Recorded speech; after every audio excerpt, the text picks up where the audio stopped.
Selamat sore, saudara-saudara sekalian yang sudah bergabung bersama-sama di Zoom acara Rumah Sakit Advent Bandung pada sore ini. Semoga dimanapun kita berada dalam keadaan sehat dan tentunya diberkati Tuhan. Untuk memulai acara kita pada sore ini, kami mengundang Ibu Melin untuk membawa doa buka. Baiklah, mari kita bersatu dalam doa.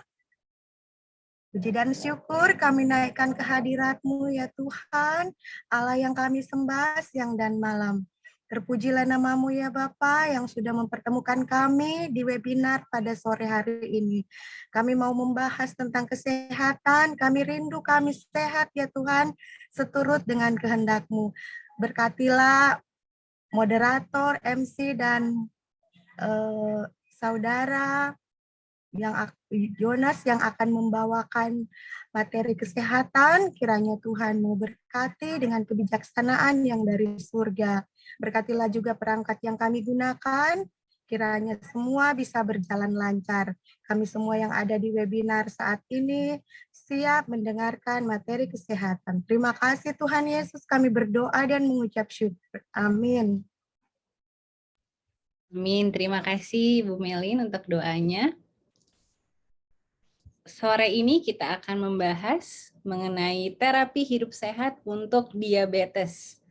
Dan kita nantinya juga akan open Q&A, jadi untuk saudara-saudara sekalian, jika ada pertanyaan silakan nanti ditulis di kolom chat, atau jika ingin bertanya langsung mungkin bisa ya dengan raise hand.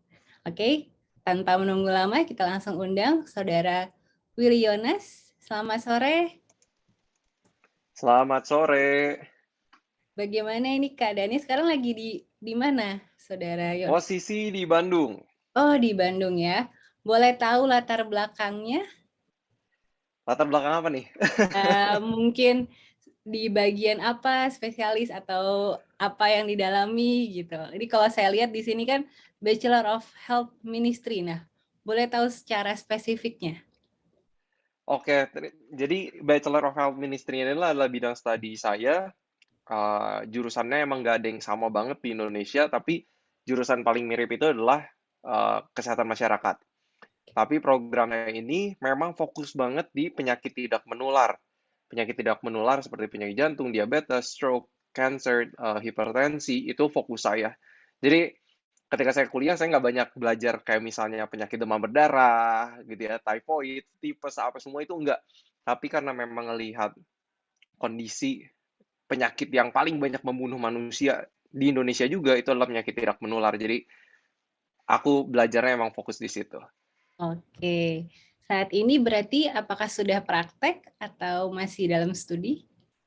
Aku di Rumah Sakit Advent itu dari Agustus 2020 memang fokus untuk di program diabetes ini. Jadi Oke. aku bisa dibilang mungkin koordinator karena kita merupakan sebuah tim yang kerjasama.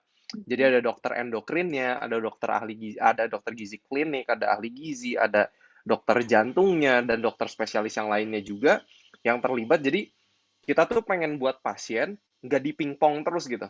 Kadang kan kayak misalnya pasien datang diabetes nih, datang ke dokter penyakit dalam, nanti ke dokter gizi ya, nanti kamu ngantri lagi, daftar lagi gitu kan. Tapi program ini kita rancang memang untuk one stop. Jadi pasien itu mendapatkan penanganan yang sangat komprehensif gitu.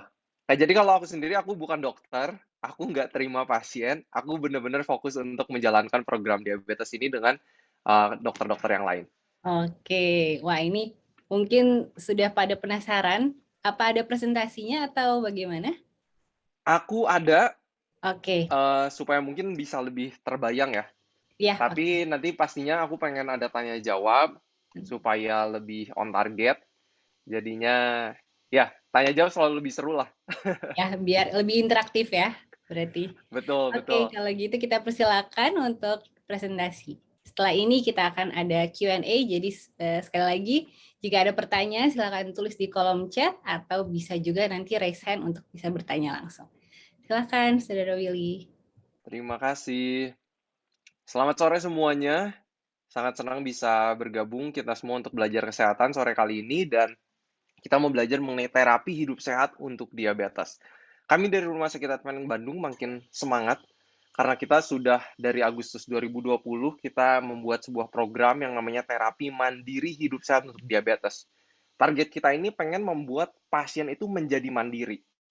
Kalau bisa, itu jangan tergantung lagi sama kita deh.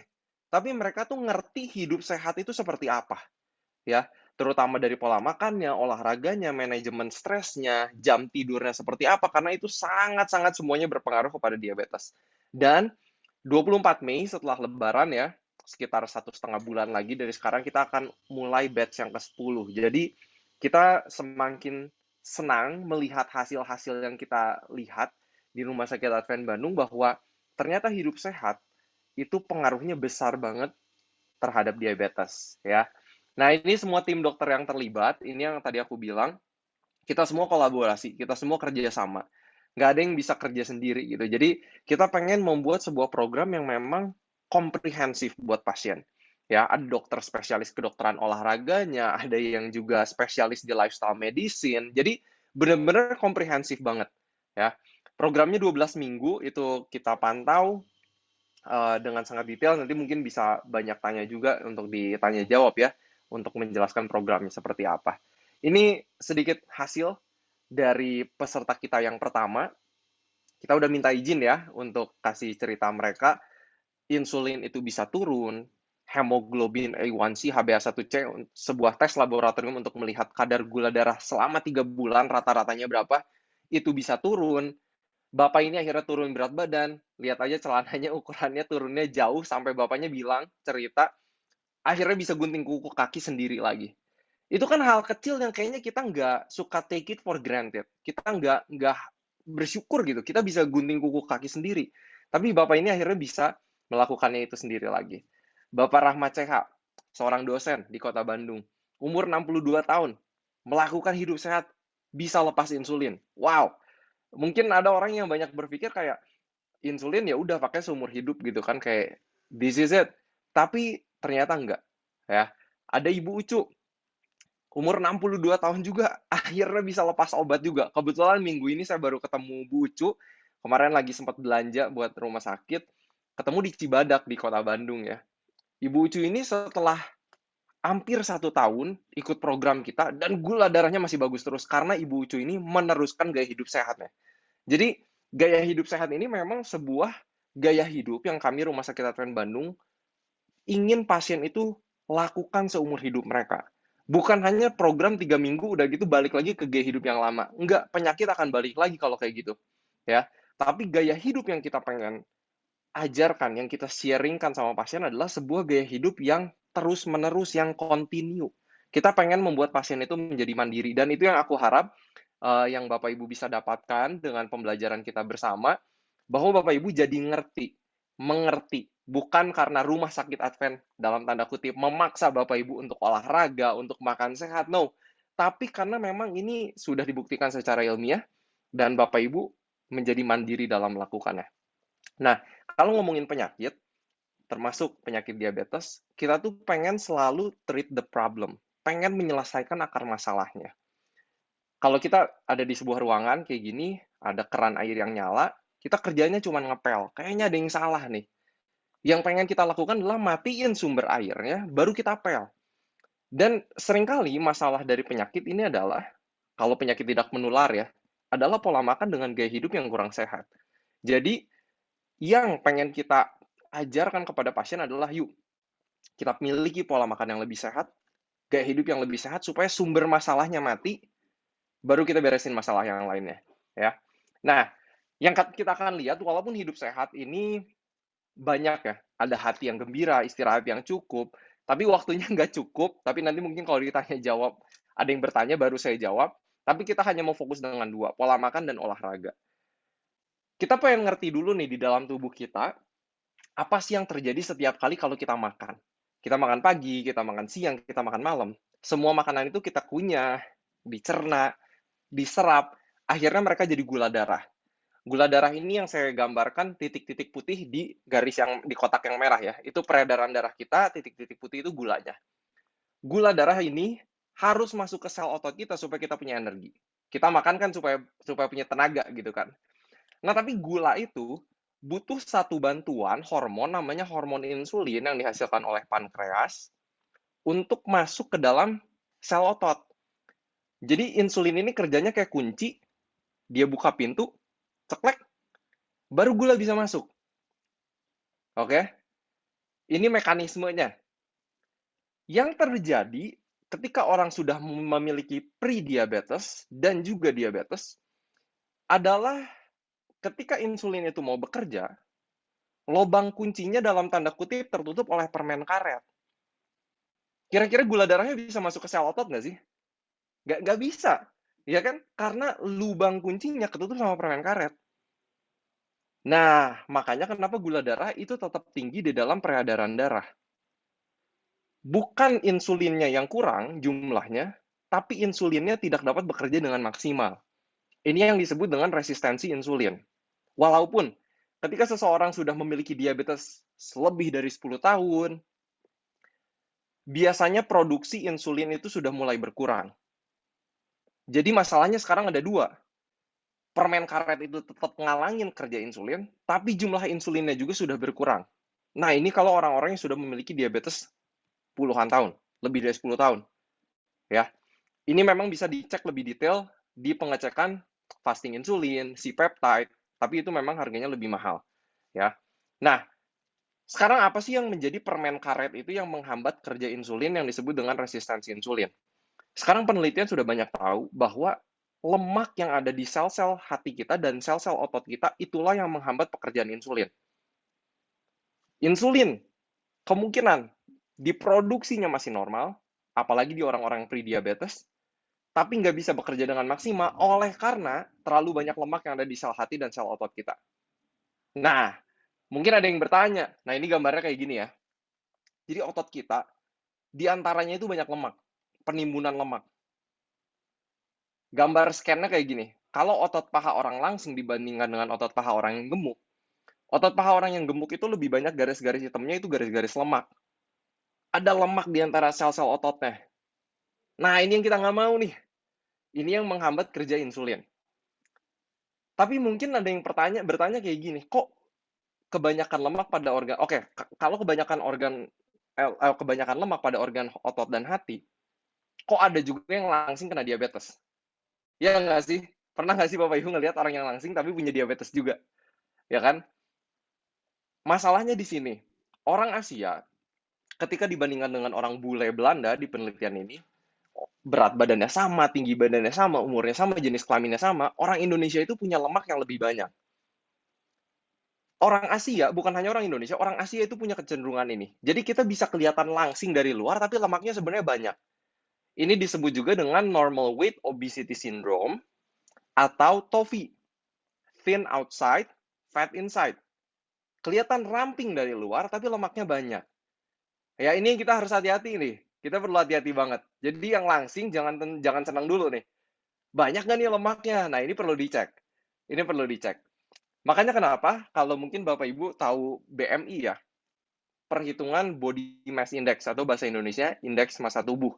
Untuk melihat apakah tubuh kita ini masuk kategori mana nih? Berat badan normal, kelebihan berat badan, atau sudah obesitas. Rumusnya ini, berat badan Bapak Ibu dalam kilogram dibagi tinggi badan dalam meter persegi. Bapak Ibu tinggal online cari kalkulatornya itu banyak, jadi nggak usah hitung-hitung sendiri. Tapi sekarang tuh ada standar yang berbeda antara orang Asia dengan orang bule, dengan orang black, itu beda standarnya. Untuk orang Asia, IMT, indeks massa tubuh 18,5 sampai 22,9 itu yang dibilang normal. 23 sampai 26,9 itu sudah termasuk overweight. Di atas 27 itu sudah termasuk obesitas. Sedangkan kalau standar internasional buat orang bule, buat orang African American, itu 18,5 sampai 24,9 itu masih normal. Jadi orang Asia ini standarnya harus lebih rendah oleh karena orang Asia bisa langsing tapi sebenarnya lemaknya banyak di dalam. Oleh karena itu, Rumah Sakit Advent Bandung, kita punya alat ini untuk mendeteksi. Misalnya saya berat 65 kilo. otot saya berapa banyak, lemak saya berapa banyak, lemak perut saya berapa banyak, dan itu kedetek sama alat ini.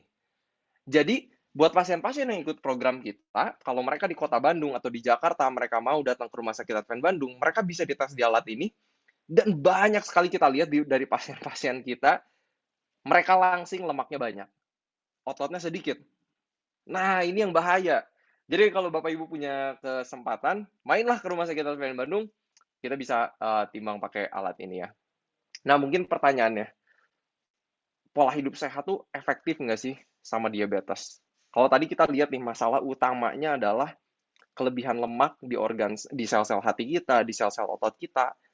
Ada nggak sih penelitian yang menunjukkan bahwa hidup sehat itu efektif? Ini salah satu penelitian di Inggris melihat 3.000-an orang. Mereka mau bandingin, ini orang-orang yang sudah di pre-diabetes.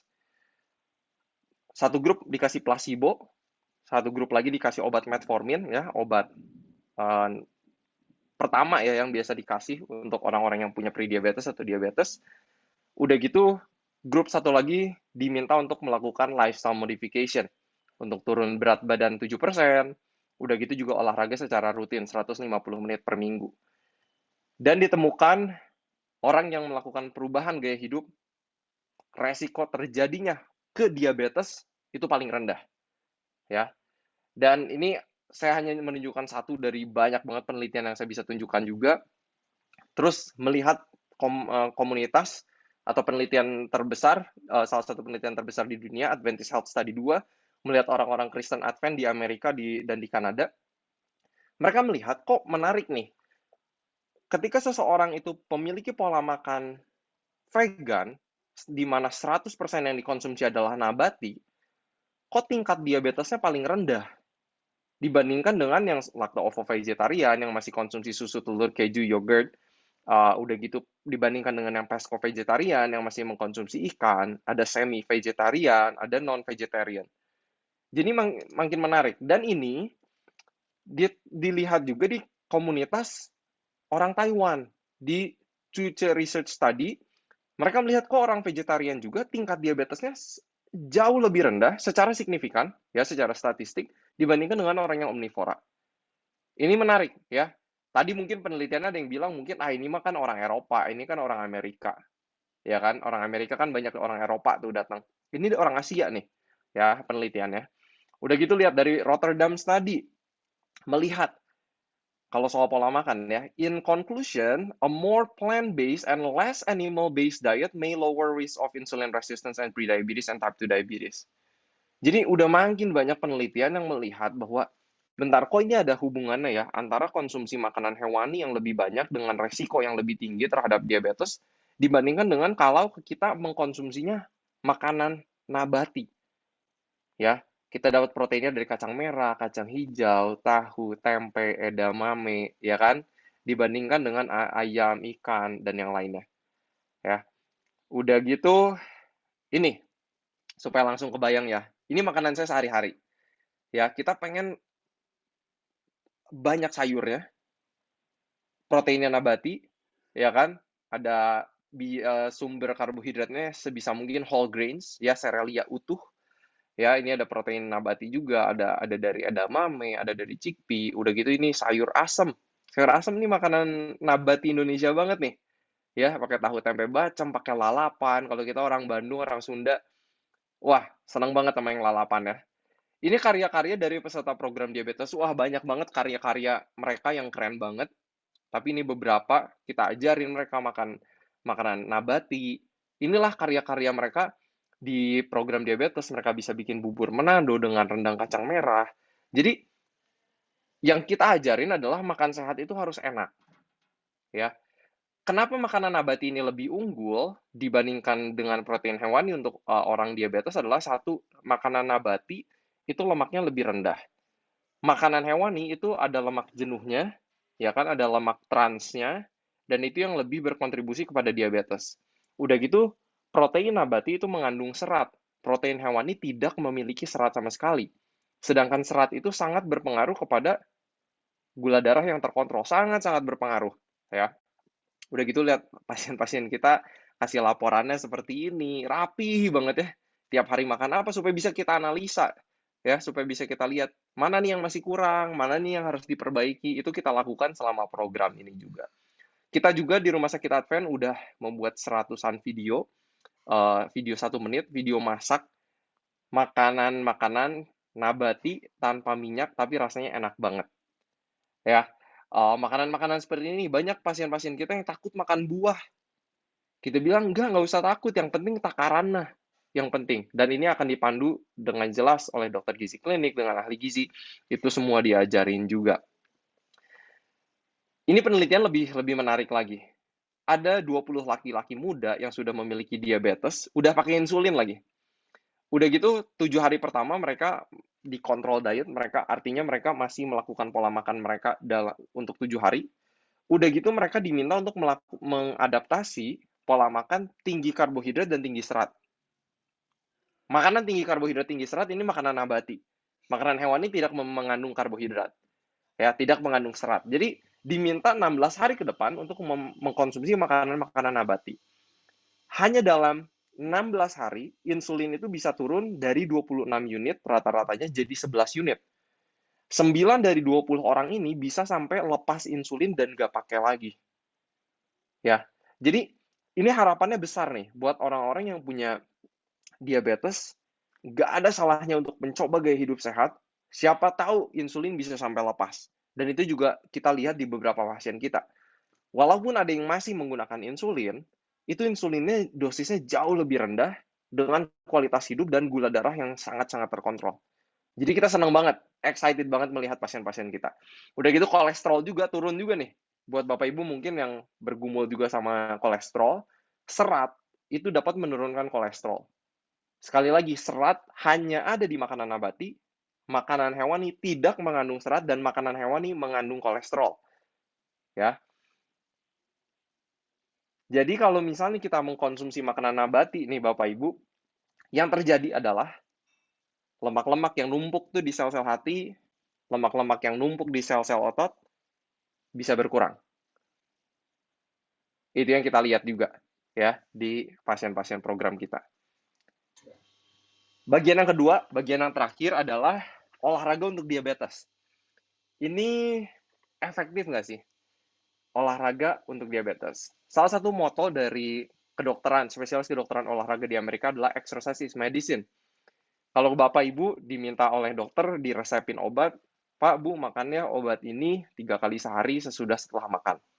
Kita ikutin nggak? Ikutin ya. Karena kan itu harus sesuai dengan dosisnya, sesuai dengan resepnya. Nah, kalau obat juga adalah sebuah olahraga, ya kita juga harus ikuti. Kalau kita kasih dosis olahraga nih 4-7 kali 1 minggu. Ya itulah dosis yang harus diikutin. Mulai dengan 30 menit, dengan jalan kaki misalnya. Karena itu adalah sebuah obat juga. Dan kita akan lihat. Sekali lagi, tadi kita lihat bahwa masalah dari diabetes ini adalah kebanyakan lemak di sel-sel otot kita juga. Dan dengan olahraga, bukan hanya dengan pola makan ya, gabungannya yang kita targetkan adalah mengurangi lemak-lemak yang ada di sel-sel otot kita. Dan juga menambah massa otot yang ada di dalam tubuh kita. Karena dengan semakin bertambahnya otot di dalam tubuh kita, itu semakin banyak tuh tempat yang bisa dimasukin oleh gula darah. Jadi resikonya terhadap diabetes berkurang. Untuk orang yang sudah memiliki prediabetes atau diabetes, itu dapat membantu gula itu lebih gampang masuk ke dalam sel-sel otot kita juga. Nah, ini manfaatnya dengan olahraga kita bisa membakar lemak-lemak yang ada di sel-sel otot dan sel-sel hati juga. Dan kalau kita lagi olahraga, gula darah itu bisa masuk ke sel-sel otot kita itu tanpa bantuan insulin. Ya, ada mekanisme khususnya juga. Udah gitu, olahraga bisa menambah otot sehingga pembakaran atau pemanfaatan gula itu juga lebih maksimal di dalam tubuh kita. Ini yang terjadi. Kita targetkan sekali lagi dengan olahraga kita pengen mengurangi lemaknya, dan dengan berolahraga kita pengen menambah jumlah sel ototnya supaya lebih banyak nih ruangan yang bisa dimasukin oleh gula darah kita. Sekarang yang kita mau jawab pertanyaannya adalah seberapa besar sih efek olahraga pada diabetes? Ini ada satu penelitian membandingkan 62 orang dewasa yang sudah punya diabetes selama 4 bulan dibagi jadi 2 grup. Ada yang olahraga secara intens, ada yang nggak olahraga sama sekali. apa yang dilihat? HbA1c-nya itu udah bisa turun tuh dari 8,7 ke 7,6. Itu hanya dengan olahraga. Ini penelitiannya tidak mengontrol pola makan, tidak mengontrol tingkat stres, karena itu juga sangat berpengaruh. Hanya dengan olahraga secara rutin, HbA1c aja bisa turun 1,1%. Penyimpanan glikogen, itu penyimpanan gula di dalam otot kita, itu bisa naik sebanyak 31%. Jadi, gula lebih banyak nih yang bisa masuk ke sel-sel otot kita, gitu kan. Tapi orang yang nggak olahraga, HbA1c-nya nggak berubah, penyimpanan glikogennya malah turun 23%. Apa artinya? Lebih sedikit juga nih gula yang bisa masuk ke dalam sel-sel otot mereka karena tidak berolahraga. Yang lebih keren lagi adalah orang-orang yang berolahraga, 72% dari mereka itu bisa berkurang dosis obatnya, walaupun ada 7% yang meningkat. Orang yang nggak olahraga, 3% mengalami pengurangan dosis obat, 42% dari mereka dosis obatnya meningkat. Jadi benar-benar olahraga itu efektif untuk menurunkan gula darah. Ya, bahkan dosis obat pun bisa turun. Ini sebuah harapan besar buat kita. Tapi mungkin ada yang bertanya kayak, aduh 4 bulan kan kelamaan gitu kan. Ini emang olahraga 1 minggu nggak bisa kelihatan gitu hasilnya. Nah, ada penelitian dari Yale University, mereka melihat 12 laki-laki muda yang sudah pre-diabetes, sudah mulai terjadi resistensi insulin, insulinnya tidak bisa bekerja dengan maksimal, mereka diminta untuk melakukan olahraga elliptical 45 menit. Olahraga yang kayak alat yang saya tunjukkan di sini ya. Jadi tangan gerak, kaki juga gerak. 45 menit aja. Hanya dalam satu kali olahraga, mereka sudah bisa melihat jumlah gula yang bisa masuk ke dalam sel-sel otot dan disimpan dalam bentuk glikogen itu bisa meningkat secara signifikan. Jadi ini good news. Dan untuk kolom yang B, menunjukkan bahwa hanya dengan satu kali olahraga, sudah ada penurunan jumlah lemak di antara sel-sel otot yang bisa diukur. Secara statistik tidak signifikan, tapi sudah bisa diukur. Dan bayangin aja kalau Bapak Ibu olahraga dari Senin, Selasa, Rabu, Kamis, Jumat, Sabtu, Minggu, semua olahraga, proses pengurangan lemak di dalam sel otot kita itu terus terjadi, insulin dapat bekerja dengan lebih maksimal. Sensitivitas insulin itu meningkat juga. Ya. Nah, ini sarannya. Terus gimana dong kita harus olahraga? Dari American Diabetes Association, sarannya adalah tidak lebih dari 2 hari kita udah harus olahraga lagi. Jadi contoh kalau Bapak Ibu olahraga hari Senin, paling lambat hari Rabu udah harus olahraga lagi. Ya, paling lambat itu 2 hari, nggak boleh 2 hari berlalu udah olahraga lagi.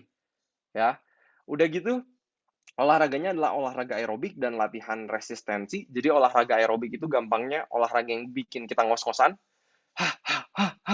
Ya kan? Tapi kalau olahraga resistensi itu adalah olahraga penguatan otot.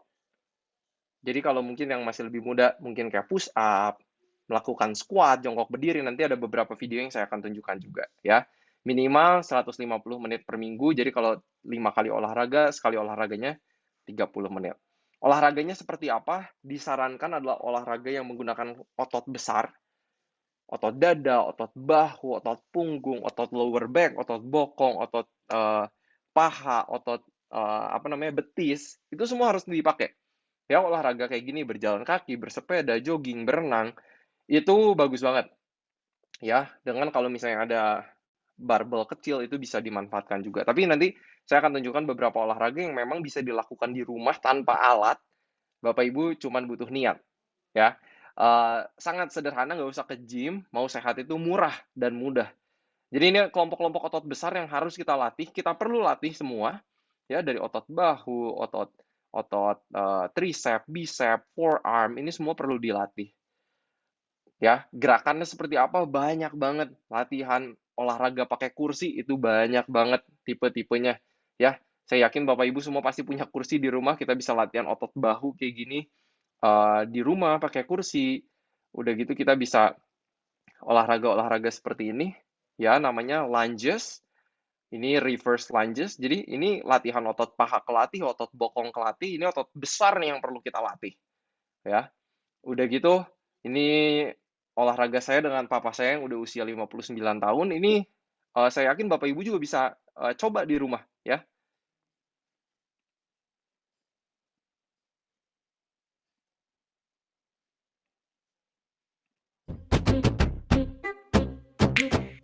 ya lari di tempat kayak gini. Nah, kayak gini kan latihan otot bahu nih. Ya, kalau kita lakukan 30 detik nggak pakai beban juga ini pegel banget nih. Ya, latihan jongkok berdiri seperti ini ya. Ini penguatan lutut juga penting nih. Latihan otot perut. Nah, saya yakin kan semua punya kursi ya di rumah ya. Ayo dilatih otot perutnya. Push up. Kalau misalnya belum bisa kuat di lantai, kita pakai kursi dulu gitu kan. Ya. Jangan lupa juga peregangan penting banget juga. Jangan dilupakan.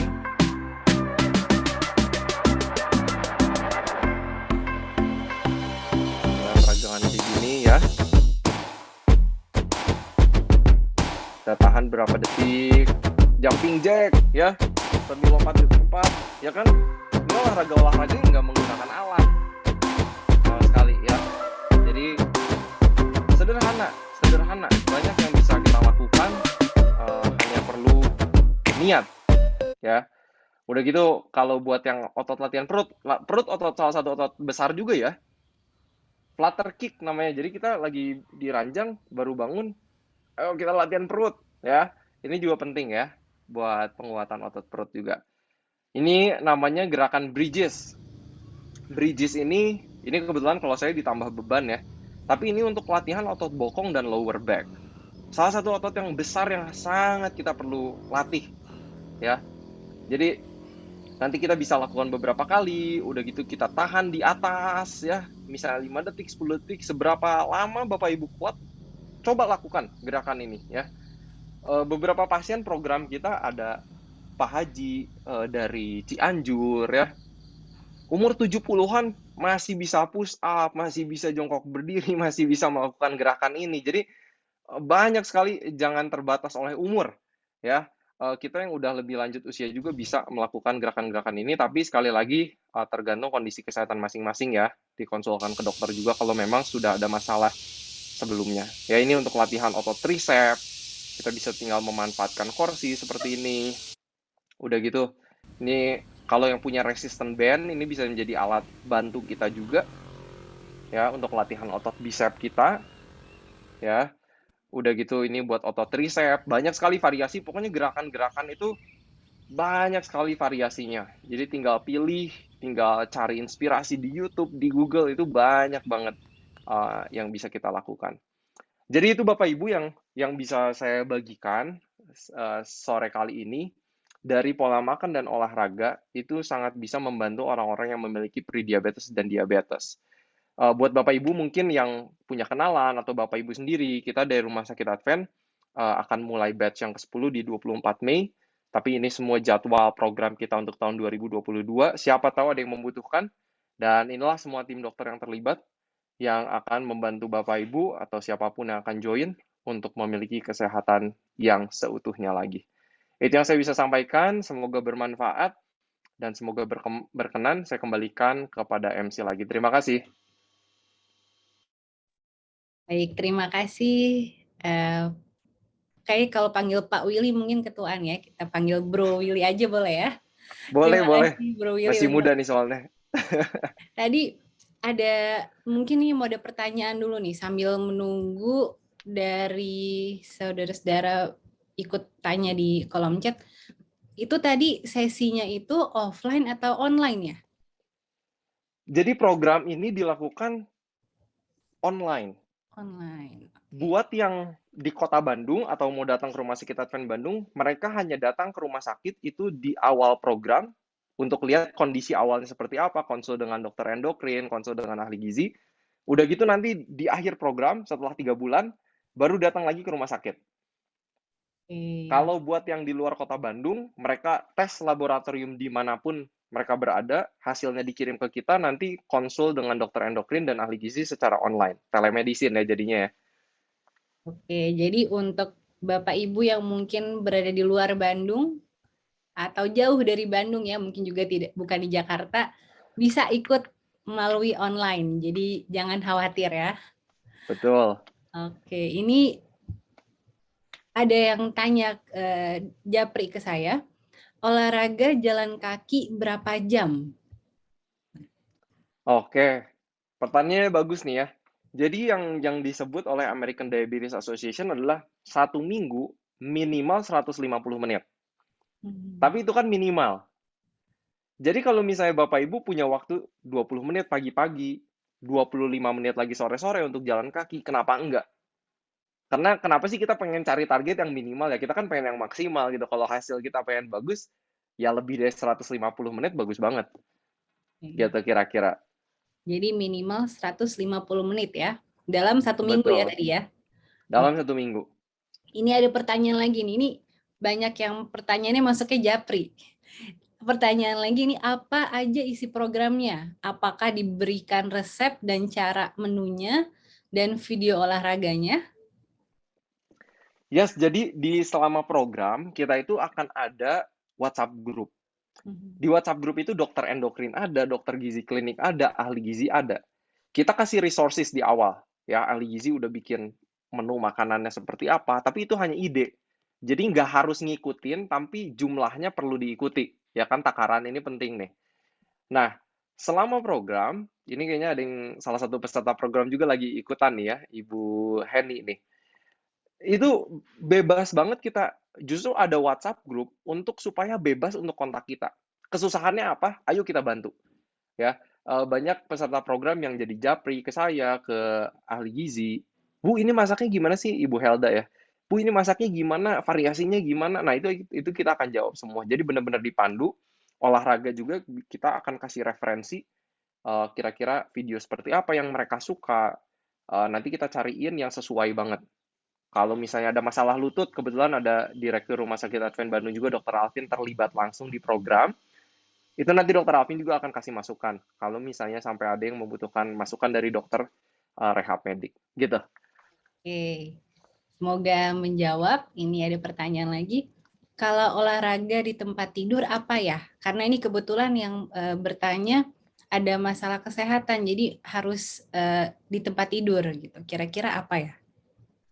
Oke, jadi di tempat tidur itu ada beberapa yang bisa dilakukan. Mungkin kayak kakinya diangkat ya.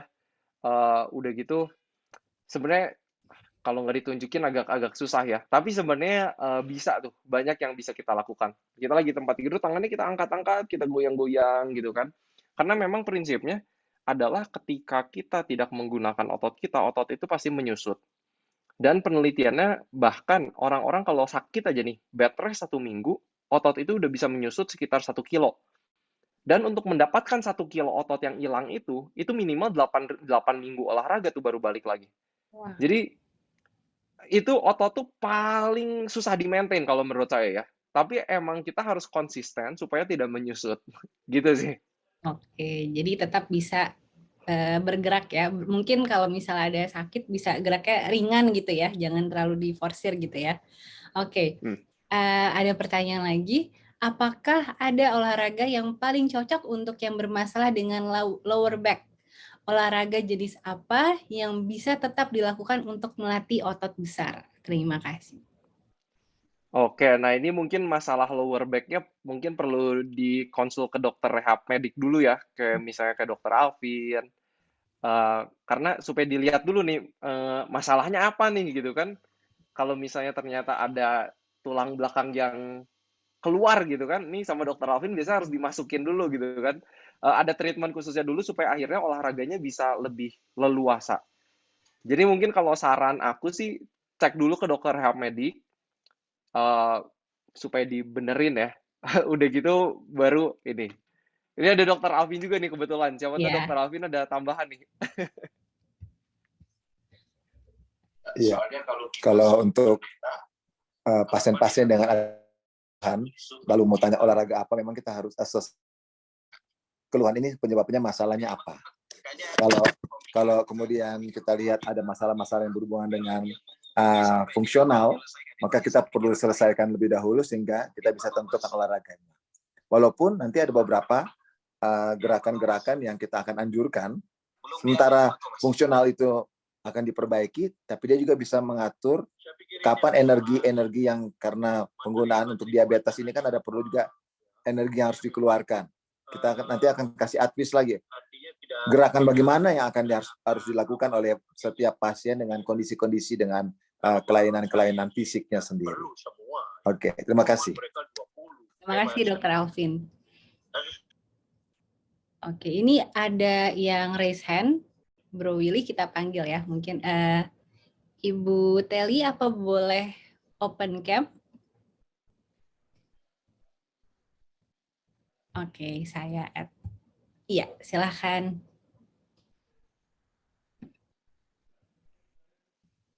Tinggal di unmute ya. Ya, harus di-unmute dulu, Bu. Sorry. Ya, sudah. Selamat sore, Dr. Willy. Selamat sore. Sore, Ibu. Ya, saya mau tanya. Saya makan sudah mengurangi gorengan, ya kan?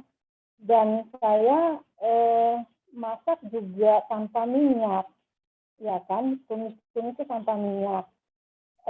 Buah saya makan biasa pisang, pepaya, melon, dan sayur saya lebih suka ke kacang hijau dan kacang merah.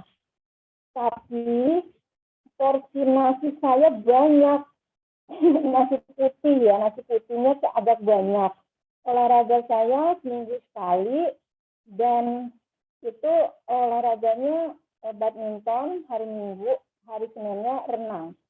Itu ada kemungkinan ada diabetes nggak nantinya? Terima kasih. Oke, thank you Ibu Teli ya pertanyaannya. Memang yang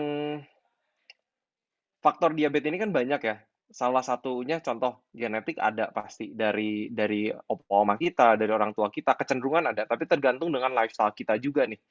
Nah, kalau yang Ibu Teli bilang sih sebenarnya kalau dari pola makan itu lumayan oke ya. Karena kayaknya dari konsumsi sayur buahnya juga cukup banyak, rutin lah. Terus juga olahraga juga rutin. Resiko bisa dibilang Ibu mengurangi resiko ya dengan melakukan itu. Tapi sarannya adalah untuk tetap melakukan tes laboratorium minimal mungkin kayak 1 tahun sekali, 6 bulan 1 kali. Karena kalau kita orang yang sudah ada di tahap pre-diabetes atau bahkan diabetes seringkali itu tidak bergejala. Itu yang perlu kita waspadai. Jadi orang nggak suka cek darah gitu kan, tiba-tiba diabetes baru ketahuan. Padahal itu prosesnya bertahun-tahun. Jadi lakukanlah tes darah kalau saran saya supaya kalau misalnya sampai terjadi sudah ada di pre-diabetes itu harus kita langsung lakukan treatment gaya hidup sehat yang lebih serius. Karena kalau pre-diabetes nggak diapa-apain akan jadi diabetes juga. Tapi yang Ibu lakukan lanjutkan, udah bagus. Kalau olahraga 2 kali seminggu, mau ditambah 3 kali, 4 kali juga boleh Bu kalau bisa. Terima kasih. Semoga menjawab ya Bu ya. Terima kasih Bu Teli. Satu lagi sebentar. Oh iya.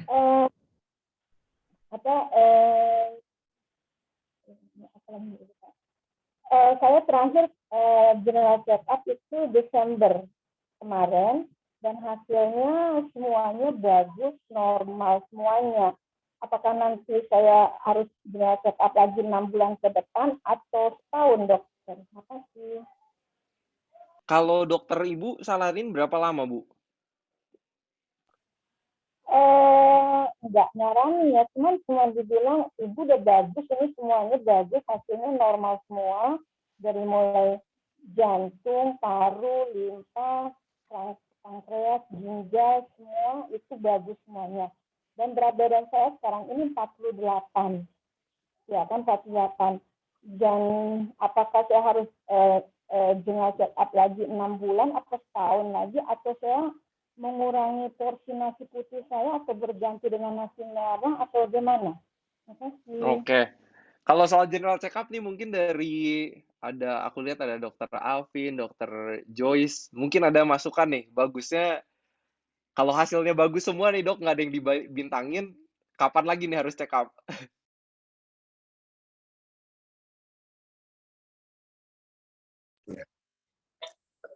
Oke. Kalau kita lihat semua hasil lab itu bagus, kita lihat umurnya dulu. Ya, dia hasilnya bagus, tapi umurnya masih muda, dia bisa sampai paling mati deh. Ya, jadi artinya kalau umurnya sudah lebih tua, maka dianjurkan setiap tahun kan dilakukan check up, ya kan? Apalagi kalau ada kelainan. Kalau misalnya umurnya sudah di atas 50 tahun, ya itu sudah dianjurkan. Makanya di masa COVID ini orang-orang di atas 50 tahun sangat dibatasi dia punya kegiatan supaya jangan terkontak. Tapi kalau dia masih lebih muda, semuanya bagus, berarti ada batasan, bisa sampai ada yang sampai 2 tahun. Tergantung juga pekerjaannya. Kalau dia pekerjaannya di wilayah, walaupun dia masih muda, tapi pekerjaan yang sangat berisiko tinggi, misalnya pekerjaan di rumah sakit, lalu pekerjaannya di wilayah infeksius, mungkin akan lebih sering lagi. Jadi akan dilihat dari berbagai aspek, usianya, pekerjaannya, dan juga apa yang didapat hasil labnya. Sehingga kami bisa anjurkan, ini mau berapa lama untuk dilakukan pemeriksaan check-up itu sendiri. Oke, terima kasih. Oke, terima kasih Dr. Alvin Ya. tambahannya. Semoga menjawab Ibu Teli. Pertanyaan selanjutnya ini ada dari Ibu Irma Surya. Kalau ada 30-40% penyumbatan otot jantung, apakah aman untuk olahraga intensitas tinggi? Nah, ini harus tanyanya langsung ke dokter jantungnya nih. Kalau Iya. diceknya sama siapa, langsung tanya ya. Jadi, karena mereka yang sangat tahu, maksudnya hasil ceknya seperti apa, akan disarankannya seperti apa, gitu. Oke. Oh, Dokter Alvin, ada angkat tangan. Silakan, Dok. Oh ya, silakan dokter. Kalau bicara mengenai intensitas berarti bicara beban. Orang-orang dengan kelainan jantung, apalagi dengan ejeksi fraksi yang tadi hanya bilang 30%, itu biasanya intensitasnya harus berkurang. Ya, tidak boleh tinggi. Ya, jadi artinya ada persentase kalau kita mau panggil berapa persen dari kemampuan dia punya aktivitas jalan. Jadi kalau tadi dikatakan pertanyaannya, kalau dia ejeksi fraksinya 30, lalu intensitas tinggi, mungkin itu sangat berbahaya. Jadi akan ada dia punya hitungannya berapa persen dia punya kemampuan jalannya, yang tadinya dia mampunya jalan misalnya 10.000 langkah, sekarang berapa ribu langkah dulu yang bisa, yang dilakukan. Nanti ada dia punya hitung-hitungannya. Jadi artinya tapi pastikan dulu ejeksi fraksinya berapa persen tadi ya, dan kemampuan-kemampuan yang lain. Ada kondisi yang lain juga, apakah ada komplikasi dia kepada respirasi, apakah ekstremitas ada bengkak juga. Jadi sangat berpengaruh, bukan hanya dilihat dari satu sisi, tapi kita mesti lihat dari holistiknya, supaya kita bisa tentukan berapa beban yang dia perlu latihan. Orang penyakit jantung juga perlu latihan. Bahkan juga kalau sampai dia begitu berat, ngeden pun nggak boleh, ya. Karena kalau dia ngeden mati, gitu ya. Jadi artinya kita harus kasih lihat, betul-betul kita evaluasi. Jadi bukan hanya sekedar sekian banyak dokter bilang sekian gini, nggak bisa begitu juga. Itu harus ada follow up-nya masing-masing person. Orang-orang dengan ejeksi fraksi yang sama pun berbeda dia punya latihan dan anjuran yang akan kita berikan. Oke, terima kasih. Terima kasih Dr. Alvin. Ini ada pertanyaan lagi, mungkin masih butuh Dr. Alvin mungkin nih Bro Willy pertanyaannya. Kalau lutut kurang nyaman, apakah masih boleh banyak jalan? Kalau lutut, berarti kalau banyak jalan berarti menggunakan lutut kan? Iya. Sedangkan perbaikan sel itu membutuhkan waktu kita untuk istirahat. Ya, sel-sel itu akan bisa diperbaiki kalau kita cukup istirahat. Jadi kalau kita sedangkan kita mau menurunkan kita punya kadar gula atau lemak, bagaimana caranya untuk mengurangi itu sedangkan kita memiliki masalah lutut? Kalau tadi kan saya lihat Pak Willy naik turun tangga, ya kan? Itu lututnya masih bagus ini, ya. Ya Pak Willy bisa melengkung sampai ke bawah, itu punggungnya masih bagus, ya. Tapi bagaimana orang-orang dengan misalnya pengapuran lutut, pengapuran tulang belakang? Latihannya adalah di tempat tidur, ya. Contohnya dia sambil tidur dia mengayuh sepeda ke atas, jadi tanpa beban. Lututnya tidak ada beban tubuh yang menindih lututnya sendiri. Tetapi energi keluar, energi juga keluar. Atau anjuran lain, kalau dia mau jalan dengan tegap, latihan di air. Dia jalan di dalam kolam renang, ya kan? Karena di kolam renang itu tidak memiliki gaya gravitasi, hanya gaya buoyancy. Jadi lututnya aman untuk melakukan energi keluar cukup, ya sesuai dengan target kita, tapi lututnya aman untuk melakukan gerakan tersebut. Oke, terima kasih. Oke, terima kasih Dr. Alvin. Pertanyaan selanjutnya, suami saya stroke bagian kanan saja karena komplikasi gula dan darah tinggi. Sudah ikut terapi tetapi masih saja rasa kram. Solusinya apa dok supaya bisa hilang rasa kramnya? Makanan sudah dijaga dan tidak minyak lagi dan gula. Terima kasih. Ini siapa yang mau menjawab? Silakan. Mungkin Pak Willy dulu baru saya. Oke, silakan. Dokter menambahkan ya. Kalau yang aku lihat sih di sini kayaknya efek dari stroke-nya sudah ada ya. Dan itu kan kerusakannya di otak ya. Memang kalau dari stroke itu yang mungkin sulitnya efek dari stroke itu sendiri ya. Jadi eh, apakah efeknya bisa kepulih lagi itu mungkin harus ngobrol sama dokter saraf. Tapi mungkin dari dokter Alvin nih dok, silahkan. Oke, kalau kita lihat, salah satu komplikasi daripada diabetes gula adalah neuropati. Termasuk bisa dia berhubungan dengan sentral atau perifer. Nah, kalau kita lihat tadi ini sudah dilakukan semua, sudah terkontrol, tapi masih ada. Apakah dia ada wilayah ada stroke awalnya atau juga kalau stroke-nya tidak ada, mungkin neuropati perifer. Bapak Ibu sekalian, kalau kita lihat bagaimana saraf kita itu dibandingkan sel-sel tubuh kita yang lain, apakah sel otot, apakah sel pembuluh darah dan lain sebagainya, kerusakan sel saraf itu recovery-nya paling belakang, paling akhir. Ya, paling lambat dia punya ini. Jadi tadi dikatakan, oh saya sudah terkontrol semuanya. Kenapa saya mesti keramnya masih lama? Karena kalau misalnya dia neuropati perifer, dia lebih lambat dia punya recovery.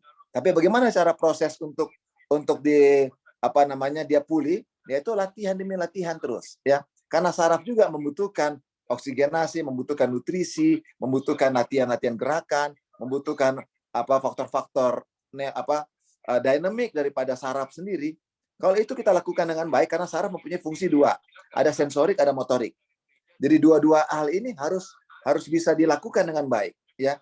Sehingga misalnya saraf-saraf sensorik kita terganggu, kita uji dengan cara rasa seperti panas, dingin, tajam, tumpul, kasar, halus, sampai dia betul-betul mengenal dengan baik.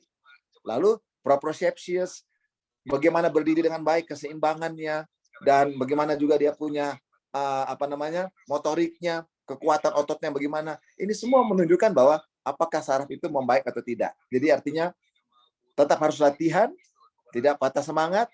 Ini membaik, berarti itu juga nanti akan berturut membaik, tapi harus latihan. Oke, terima kasih. Terima kasih Dr. Alvin. Ini ada pertanyaan yang masih berhubungan dengan stroke juga. Kalau kena stroke, olahraga yang aman apa ya? Mungkin Bro Willy? Dokter Alvin nih kayaknya nih. Dr. Alvin, silakan dokter. Oke, stroke ini macam-macam, ya kan? Ada stroke karena penyumbatan, ada stroke karena emboli, jantung yang tidak teratur denyutnya, ada stroke karena perdarahan. Tergantung dia punya masalahnya di mana. Lalu otak mana yang terkena juga. Bagian mana yang terkena. Jadi bukan hanya sekedar ini stroke apa sih? Dan ketika misalnya dia terjadi oleh karena misalnya pecahnya pembuluh darah, ya kan, berarti ada darah yang keluar dari pembuluh darah yang ada menempel di otak dan tidak dilakukan tindakan operasi karena mungkin masih kecil. Berarti ada hal-hal yang kita perlu lakukan. Latihan yang paling sering adalah seperti latihan-latihan untuk menstimulasi supaya otak itu dia bisa berfungsi, karena kalau dia otak itu ada darah yang keluar dan menekan, biasanya itu jauh lebih cepat pulihnya walaupun keadaan awalnya jelek, buruk sekali. Biasanya kesadarannya menurun, tapi pemulihannya lebih cepat kalau dia hanya sedikit darah yang keluar dibandingkan dengan penyumbatan. Kalau penyumbatan itu ada namanya iskemik, ada namanya infark. Infark artinya pembuluh darah tersumbat sampai jaringan otak sendiri itu jadi mati. Ya, kalau dia mati, mau dikasih apapun sudah mati dia, ya kan? Sudah rusak. Jadi artinya tergantung stroke-nya karena apa gitu. Lalu kita lihat apa penyebabnya, berapa luas dia di sana. Latihan apa yang kita akan lihat. Kalau tangan kanan, tangan kiri, bagaimana latihannya itu perlu nanti konsultasi secara spesifik ya, karena setiap orang akan berbeda-beda ya. Oke. Terima kasih Dr. Alvin. Oke, pertanyaan selanjutnya. Bagaimana tentang diet keto? Apakah ada penelitiannya dan aman? Menunya banyak, makan protein, telur, ayam, dan puasa. Nah, ini Bro Willy nih. Silakan. Jadi penelitian mengenai ketogenic diet sebenarnya cukup banyak. Cuman karena banyak yang berpikir mungkin gini ya, karena gula darah saya tinggi, akhirnya saya menghindari karbohidrat gitu. Tapi karena ya dari protein hewani ya, khususnya dari telur, ayam, dan daging-dagingan lainnya itu banyak lemaknya, sebenarnya kita nggak nyelesain masalah utama dari diabetes yang adalah kebanyakan lemak. sekalinya dikasih karbohidrat pasti gula darahnya juga naik. Sedangkan karbohidrat itu sangat-sangat penting banget buat tubuh kita. Otak kita mayoritas itu energi, kenapa kita bisa mikir dapatnya dari karbohidrat gitu. Nah, ini aku akan share screen sedikit beberapa dari penelitian yang kenapa kita perlu aware dengan ketogenic diet. Efek sampingnya adalah satu, kita bisa kurang nutrisi untuk jangka panjangnya, ya. Udah gitu bisa sembelit, karena ini kan mereka kalau protein nabati itu banyak seratnya, hewani nggak ada seratnya. Serat juga yang membantu kita buang air besar secara lancar. Ada yang mengalami keto flu, itu yang rasa mual, kelelahan, sakit kepala, nyeri otot itu bisa dialami juga. Toleransi glukosa terganggu, jadi sekalinya tiba-tiba makan karbohidrat pasti biasanya gula darahnya akan naik. Udah gitu juga fungsi arteri terganggu oleh karena banyaknya konsumsi makanan hewani yang dapat menyebabkan inflamasi juga. Tingginya kolesterol, LDL, kolesterol yang jahat, itu yang kita takuti juga. Performa atletik juga terganggu, karena ya energi kita banyaknya dapatnya dari karbohidrat gitu kan, apalagi untuk aktivitas fisik. Dan bau mulut, ini yang disebut dengan halitosis. Ya kalau misalnya kita sembelit, ini juga cukup berkaitan juga dengan bau mulut. Inilah resiko-resiko dari ketogenic diet yang perlu kita aware ya. Udah gitu ini dari penelitian yang lainnya juga ada meningkatnya resiko semua penyebab kematian, resiko kanker usus meningkat karena sembelit juga ya, susah buang air besar kan, ini sangat berkaitan dengan resiko kanker usus besar. Polutan di makanan hewani juga itu cukup tinggi. Udah gitu ada bisa fatty liver, bisa hipoproteinemia, bisa batu ginjal, defisiensi vitamin dan mineral juga. Jadi perlu hati-hati. Yang kita selalu sarankan adalah gizi seimbang, tidak semua nutrisi harus kita terpenuhi dengan gizi seimbang. Nah, dengan makanan nabati itu semua bisa terpenuhi. Mungkin gitu yang bisa aku jawab. Terima kasih. Pertanyaan selanjutnya dari Pak Bradley. Kapan seseorang dikatakan mendekati DM dari ukuran lab? Nah, saya mendapat info kalau gula 126.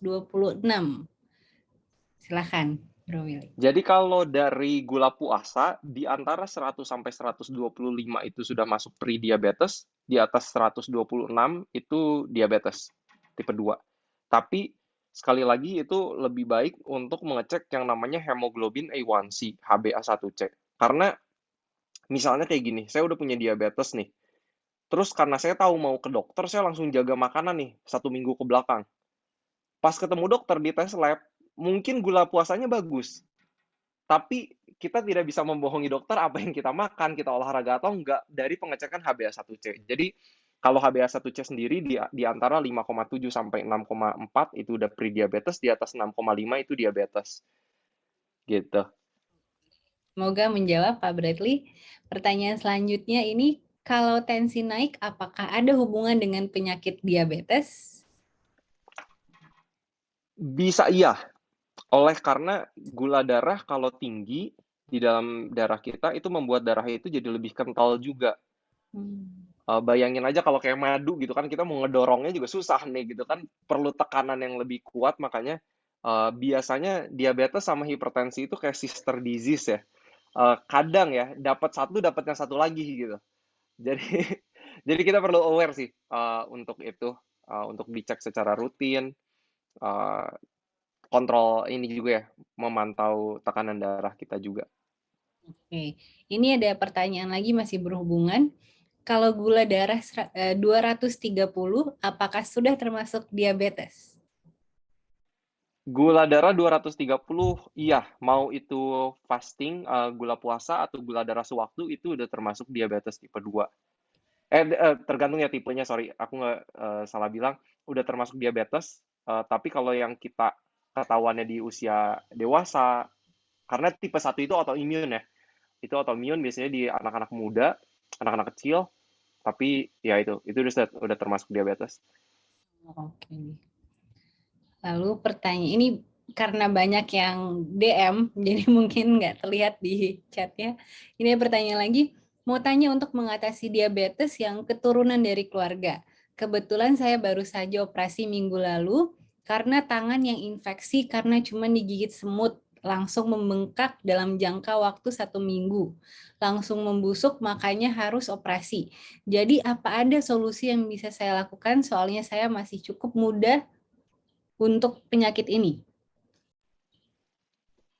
Jadi maksudnya yang bertanya udah ada diabetes ya? Keturunan dari keluarga ya, keturunan dari keluarga, lalu dia baru operasi minggu lalu karena tangannya terinfeksi karena digigit semut. Nah, jadi ada Oke. solusinya nggak katanya untuk karena masih cukup muda katanya. Biasanya sih kalau buat orang-orang yang gula darahnya tinggi, biasanya itu baru mengalami luka yang nggak sembuh-sembuh. Itu salah satu efek dari diabetes ya, karena gula darahnya tinggi. Tapi kita itu sekarang tahu sama yang namanya epigenetik. Jadi epigenetik itu adalah betul kecenderungan yang kita dapat dari orang tua kita, kakek nenek kita terhadap sebuah penyakit. Tapi itu tuh kayak pistol yang udah diisi peluru, ditembak atau enggak, itu tergantung dari gaya hidup kita. Jadi jangan takut, maksudnya ya kita perlu waspada ya. Kalau kakek nenek kita, orang tua kita punya diabetes, tapi kalau lifestyle kita bagus, dengan pertolongan Tuhan itu harusnya bisa kita cegah, bisa nggak terjadi. Jadi perbaikilah pola makan, olahraga yang rutin dari muda, jam tidur.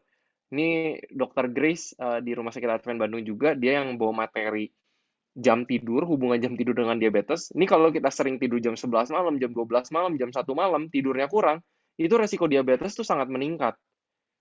Jadi jangan main-main juga sama jam tidur ya. Mungkin itu yang aku bisa jawab.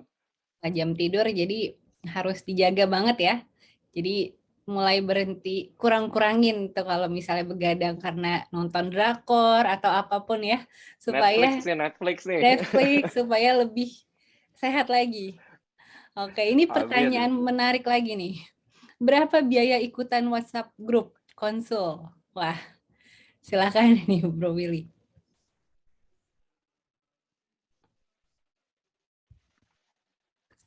Sorry tadi, sepertinya agak nge-freeze ya. Sinyal Bu Kristi kayaknya terganggu. Iya. Kayak ini biaya program ya. Oke. Mengenai biaya program, untuk yang di luar kota Bandung itu biaya programnya 1.500.000.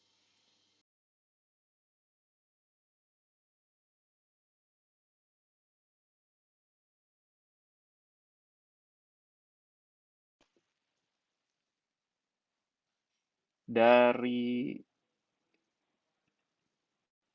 Kak Kristi udah balik lagi belum nih? Oh udah. Pas sudah jelas suaranya? Sorry, Udah jelas. karena di sini mau hujan deras, sepertinya mulai terganggu koneksi. Oke. Udah jelas banget. Tadi sudah dijawab ya tadi, Bro Willy? Udah aku jawab. Wah, nih saya ketinggalan, padahal mau ikutan juga. Oke, ini ada yang raise hand. Ini Bapak Ronald Walean. Silakan. Boleh, kalau ya boleh di spotlight ya. Boleh Bisa di unmute. Itu ya. Iya. Tunggu saya tidur resetnya. Sahabat-sahabat, Ibu Kristi dengan Bapak Willy. Mas sahabat.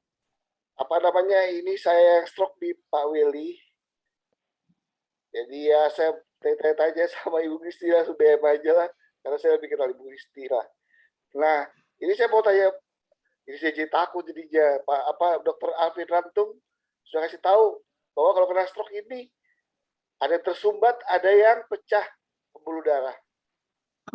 Dari Master Guide tadi 200.000, dari Pathfinder nggak ada ya? Ya kan? Nah, pertanyaan saya adalah, kalau tersumbat, 200 bisa disembuhkan? kan anggota majelis. Karena kan mati otaknya. Mereka akan berangkat. Saya nggak tahu, saya tersumbat atau apa, saya nggak tahu, Pak. Dr. Alvin, saya nggak tahu. Karena saya belum di MRI, belum dicek apa-apa. Karena pada saat Pak Willy, pada saat saya kena Desember 2020, sampai Februari baru saya sadar. Kenapa Tuhan, kenapa nggak saya mati aja? Kenapa saya harus sadar habis itu sakit, habis sakit, habis sakit. Itulah yang terjadi sama saya. Makanya saya bilang, apakah olahraga saya aman nih kalau saya mau olahraga lagi? Karena kan saya cuma di tempat tidur, nggak apa-apain. Gitu. Nah, justru Pak Willy udah bilang, kalau seminggu tidak diolahragain, seminggu surut itu ototnya, harus 8 minggu lagi olahraga. Aduh, saya sudah lama nggak olahraga Pak Willy. Ini bagaimana ini jadinya ini? Ya tolong pencerahannya. Atau saya harus datang ke Dokter Alvin, ini susah banget ketemu ya ini. Gitu. Jadi ya mohon maaf sekali lagi saya tanya di sini. Kebetulan ada sarananya. Terima kasih. Ya sudah memberikan saran ini. Terima kasih. Terima kasih. Silakan Dr. Alvin. Oke, baik Pak Ronald. Saya lihat ini Pak Ronald belum periksa kemana-mana gitu ya. Bagaimana Pak Ronald tahu Pak Ronald stroke? Ini juga mungkin ada ceritanya sendiri kan. Dikatakan stroke mungkin karena orang bilang kalau stroke itu begini. Nah, kita bisa melihat ada banyak faktor yang menyebabkan orang juga seperti kayak stroke. Nah, seperti tadi Pak Ronald sampaikan bahwa bagaimana perbedaan orang stroke dengan orang yang lumpuh. Saya tidak lihat Pak Ronald ini lumpuhnya apa saja misalnya, kelemahannya apa saja yang menyebabkan anggota geraknya yang tidak mampu digunakan gitu ya. Tetapi artinya dari tahun 2020 baru pencerangan dan sekarang sudah 2022, artinya sudah 2 tahun dengan perjalanan demikian. Tadi saya hanya sempat tangkap bahwa Bapak sempat ada tidak sadar, kemudian cukup lama akhirnya dia sadar kemudian. Biasanya orang-orang dengan gangguan stroke, contohnya untuknya yang tergantung ya nih ya, tergantung luasnya juga. Kalau dia perdarahan biasanya gejala awal itu berat. Tapi tergantung juga perdarahan seberapa luas seperti saya katakan tadi. Kalau dia hanya kecil perdarahan dia langsung berhenti, maka gejala awal berat tapi gejala pemulihan itu lebih cepat dibandingkan yang hanya tersumbat. Tersumbat pun kita bisa lihat tersumbat parsial atau totally. Kalau dia hanya parsial itu biasanya kita sebut dengan iskemik, ya. Jaringan otak tidak sempat sampai dia mati. Hanya dia sempat jadi kekurangan oksigen sampai akhirnya perlu recovery yang cukup panjang waktunya. Tapi kalau dia sudah infark, sudah mati, itu memang sudah mati sudah. Dia tidak bisa berfungsi lagi. Ya, jadi fungsi-fungsi yang lain akan diambil alih oleh bagaimana kegiatan-kegiatan kita yang akan nanti beranastomosis di otak kita sendiri. Nah, latihannya pun berbeda-beda. Ya, di antara yang tadi. Untuk perbedaan bagaimana orang lumpuh oleh karena sentralnya atau otak yang terkena tekanan dengan yang perifer contohnya. Kalau orang yang stroke karena sentralnya rusak biasanya otot-ototnya tidak mengecil. Malah otot-otot itu jadi kejang, tegang gitu ya. Jadi keras. Ya, tangan-tangan kita jadi seperti kaku gitu. Beda dengan kelumpuhan yang terjadi akibat saraf perifer. Saraf yang keluar dari tulang belakang kita, kalau dia lumpuh, otot-otot kita jadi kecil. Ya. Sama-sama lumpuh, tapi yang satu kencang, yang satu lemah. Yang satu ototnya tidak mengecil, yang satu ototnya mengecil. Jadi kita perlu evaluasi hal tersebut, dan latihan apapun latihannya akan sangat berbeda-beda. Ya, akan mau dianjurkan kepada Bapak, misalnya apa. Jadi memang harus dipastikan dulu Pak, harus ada pemeriksaan, bukan hanya datang ke saya Pak. Bapak boleh datang kemana saja, nanti kita bisa berkonsultasi dengan kondisi apapun, seperti apa yang dilakukan di rumah sakit, melalui Pak Willy dan teman-temannya, bisa dilakukan seperti ada teleconference, telemedicine, seperti apa yang kita buat sekarang ini. Terima kasih. Terima kasih Dr. Alvin. Semoga ini menjawab juga untuk Pak Ronald Malean. Pertanyaan selanjutnya, apa saja ciri-ciri orang yang kena diabetes? Silakan Bro Willy. Jadi ciri-ciri orang yang kena diabetes ini bisa luka nggak sembuh-sembuh, udah gitu rasa kebas, rasa kaki atau tangan kayak ditusuk-tusuk, itu bisa ya, rasa haus terus, sering buang air kecil, sering lapar terus padahal udah makan. Cuman yang perlu diwaspadai adalah seringkali orang-orang yang mengalami gejala ini tuh gula darahnya udah tinggi banget. Jadi seringkali diabetes itu tidak bergejala, hanya bisa dilihat dari tes laboratorium. Jadi sarannya adalah untuk cek kesehatan berkala, cek lab, karena jangan sampai tunggu gejala dulu baru kita mau tangani gitu. Karena itu proses kerusakan dan terus terjadi ini kalau nggak langsung ditangani. Dan ya itu ya, orang yang punya diabetes nggak ada yang meninggal sama diabetesnya gitu. Tapi meninggal karena komplikasinya, itu yang ngeri sih. Mungkin itu. Oke, jadi memang harus sering, nggak sering, maksudnya harus medical check-up berkala ya, tes lab berkala Betul, ya, untuk lebih betul. tahu kondisi badan kita seperti apa. Oke, ini pertanyaan lagi, mau bertanya apakah ada solusinya untuk menyembuhkan tekanan darah tinggi untuk anak-anak yang berumur 12 sampai 15 tahun? Mungkin yang mau tanya dulu ini tekanan darah tingginya karena apa ya? Mungkin karena kalau yang saya tahu banyak juga anak-anak umur segini yang mulai obesitas dan itu ketemu juga tuh saya sama beberapa anak SMA aja tensinya udah 150/90 gitu. Tapi itu karena obesitas. Nah ini karena apanya nih? Jadi agak susah nih, nggak tahu jawabnya gimana nih. Kalau misalnya karena obesitas atau kelebihan berat badan, berarti perlu diturunin tuh berat badannya. Karena kalau kelebihan berat badan kan itu jadi salah satu faktor resiko terhadap tekanan darah yang naik ya, tekanan darah tinggi. Memang Mungkin itu harus sih. diimbangi dengan exercise juga mungkin ya. Oh, ini kurang tidur katanya. Nah, kalau kurang tidur berarti jam tidurnya harus diperbaiki nih. Karena jam tidur tuh sangat-sangat berpengaruh juga sama tensi ya, sama tekanan darah. Sangat. Jadi, apalagi kalau anak-anak sekarang mungkin banyaknya sama gadget, ini orang tua harus kerja keras, mungkin lebih disiplin nih. Ini gimana anak-anaknya nggak main HP pas udah masuk ke kamar gitu kan. Karena ya itu, tidur keganggu, apalagi bertahun-tahun, nanti resiko diabetes, resiko hipertensi itu semua bisa meningkat. Terima kasih, Mbak Willy. Pertanyaan selanjutnya ini dari Ibu Irma Surya. Kalau untuk dewasa sudah divonis sumbat jantung 40% dan diabetes minum obat rutin, apakah bisa lepas obat jika menerapkan gaya hidup baik? Ini harus ditelaah case per case ya. Karena seperti yang tadi saya di awal banget sempat bilang adalah, kalau dari penelitian-penelitian yang sudah ada sejauh ini, harapan seseorang bisa reverse diabetes completely dan nggak pakai obat lagi, lebih besar kalau mereka diabetesnya belum lebih dari 10 tahun. Kalau buat orang-orang yang lebih dari 10 tahun, sejauh ini penelitiannya adalah pankreasnya itu udah bangkrut, udah kerja keras banget bertahun-tahun, akhirnya produksi insulinnya udah berkurang, itu agak susah untuk bisa sampai lepas obat atau lepas insulin sepenuhnya ya. Bukan berarti mungkin nggak bisa berkurang, tapi itu harus ditelaah lebih jauh karena kita juga kebetulan baru ada dapat case di salah satu peserta program kita, dia udah diabetes lebih dari 10 tahun, udah 15 tahun lebih, terus kena COVID.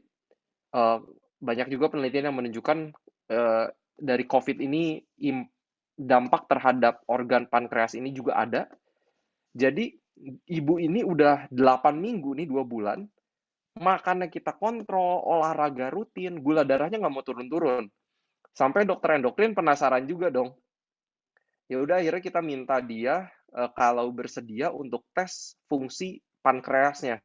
Seberapa mampu pankreasnya masih menghasilkan hormon insulin. Dan ternyata hasil tesnya memang kemampuannya sudah menurun. Jadi dalam case kayak gitu, kemungkinan besar tetap ada obat yang perlu dikonsumsi. Gitu, kalau dari pengalaman kami ya. Oke, mungkin nanti lebih lanjutnya bisa ikut program dari Rumah Sakit Advent ya, supaya Betul. bisa mengurangi diabetesnya ya. Oke. Ini sepertinya pertanyaannya sudah habis. Apakah ada yang masih ingin bertanya? Dipersilahkan. Mungkin sambil Bro Willy mungkin boleh kasih kisi-kisi juga tadi untuk jadwalnya, takutnya ada yang terlewat untuk jadwal program ini. Boleh Oke, di-share ini sekali aku lagi? share screen lagi ya. Ya. Jadwal kita di tahun 2020 ini, jadi masih ada 4 program lagi yang kita akan miliki. 24 Mei kita akan mulai batch ke-10, Udah gitu 9 Juni kita akan mulai batch ke-11, 6 September ke-12, 22 September batch ke-13. Dan program ini kita kita pantau benar-benar sangat personalized. Sejauh ini program kita diikuti antara 9 sampai 12 orang supaya kita benar-benar bisa sangat personal. Karena ini case by case juga menarik nih gitu kan. Ada yang kesibukannya tingkat tinggi, ada yang mungkin yang ibu rumah tangga. Jadi ini gaya makannya kan ini harus kita sesuaikan juga nih dengan tingkat kesibukan mereka gitu. Jadi kita sangat personalize di program ini. Oke. Gitu. Jadi bagi yang ingin mendaftar boleh nanti hubungi ke Bro Willy langsung atau gimana? Jadi ada website, ada nomor saya. Tadi sempat aku share di kolom chat. Ini aku share lagi karena saya kontak personnya juga. Tapi kalau mau yang melihat lebih lanjut detail programnya seperti apa, ada video-video testimoninya. Ini ada website rumah sakit yang kita punya, bisa dilihat juga di situ. Oke, terima kasih. Ini ada pertanyaan lagi. Kalau sudah 3 bulan di rumah sakit, butuh berapa lama untuk menguatkan ototnya kembali normal? Jadi mungkin keadaannya sakit, berada di ICU selama 3 bulan, di rumah sakit dirawat selama 3 bulan, lalu butuh berapa lama untuk menguatkan ototnya kembali normal? Oke, ini kayaknya bagian Dokter Alvin nih kayaknya nih. Oke. 5 hari saja kita tidak melakukan gerakan yang baik, itu sudah terjadi namanya sindroma yang muncul oleh karena kita kurang gerak. Ya, itu akan mempengaruhi organ tubuh yang lain. Ya, biasanya ini ya rutin ya. Kalau kita kehilangan, ini alamiahnya. Ketika kita 5 hari kehilangan, kita harus ganti 3 kali lipatnya. Ya, berapa banyak contoh kita kehilangan 1 hari, kita harus mengganti dengan 3 hari. Jadi artinya itulah tubuh kita. Jadi kalau kita tinggal tergantung berapa hari, 3 bulan, berarti ada 9 bulan kali ya untuk melakukan pemulihan ya kalau dikatakan demikian. Tetapi makanya kami di rumah sakit, kami pernah punya pasien dengan orang yang koma, 7 tahun dia bisa survive. Tanpa ada luka-luka, ototnya tidak mengecil, karena dilakukan secara pasif, gerakan. Ya, dikasih bolak-balik, dikasih gerakan sendinya, tidak kaku. Ya, selama 7 tahun. Ya, walaupun dia di ICU, tapi dia tidak sadar. Ya, kenapa? Karena kita lakukan secara istilahnya bukan aktif, tapi gerakan-gerakan, latihan-latihan secara pasif. Nah, ini yang kita buat terus. Jadi kepada kita, kalau punya ada keluarga yang lama di rumah sakit, tetap harus dilakukan di atas. Contohnya orang habis operasi, hari besoknya sudah langsung bergerak, tidak boleh dia diam. Sakit itu akan nanti berkurang dengan adanya cukup pergerakan, ya, yang teratur. Ya, tentu kita menjaga jangan sampai lukanya jadi lebih besar ya, tapi ada gerakan-gerakan yang menolong dia sehingga otot-ototnya tidak boleh berhenti. Karena 5 hari dia tidak berhenti, akan ada sindroma oleh karena gerakan-gerakan yang pasif ya. Status pasif itu membuat gangguan-gangguan tubuh kita yang lain. Terima kasih. Oke, terima kasih Dr. Alvin. Jangan keluar dulu Dr. Alvin, karena pertanyaan sudah selesai, kita akan masuk ke sesi 2. Mungkin boleh ucapan terima kasih Dr. Alvin untuk Pak Willy Yonas. Oke, tentunya kita bersyukur kepada Tuhan, kepada teman kami, Brother Willy Yonas yang sudah membagikan, karena beliau juga adalah merupakan PIC daripada kita punya program di rumah sakit, bagaimana reversing terhadap pemulihan terhadap diabetes dengan pola hidup sehat kita ini ya. Jadi saudara-saudara, kita bersyukur kita memiliki banyak pengalaman yang melihat, bahkan kayak mau kasih tahu bahwa DM tipe 1 pun dia pada tipe 1, artinya sudah turunan dan tidak bisa berubah, tapi ketika dia pola hidup sehat baik, dosis-dosis obat itu hasil penelitiannya pun akan bisa dikurangi ya. Jadi artinya Tuhan membuat kita memiliki pilihan yang baik untuk hidup sehat. Terima kasih Pak Willy yang sudah menyampaikannya dan telah menjadi berkat bagi kita semuanya. Tuhan memberkati. Terima kasih Pak Willy, Tuhan memberkati. Selanjutnya, sebelum kita akan masuk ke sesi 2, kita akan menyaksikan video dari Rumah Sakit Advent Bandung.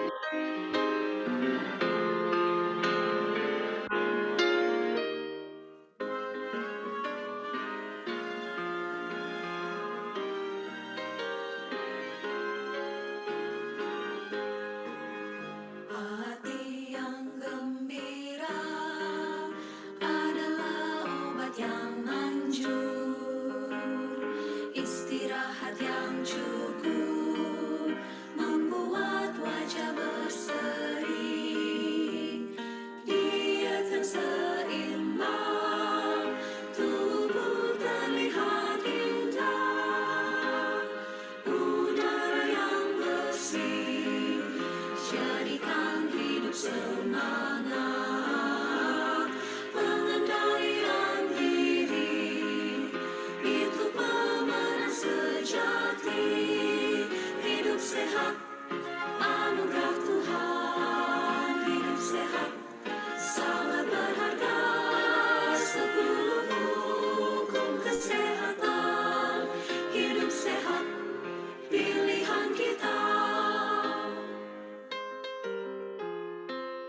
Sinar mentari yang cukup, kuatkan tulang-tulang, energik berolahraga, tubuh berfungsi baik, hubungan sosial yang baik, jadikan hidup bahagia, air jernih yang cukup, segarkan seluruh tubuh.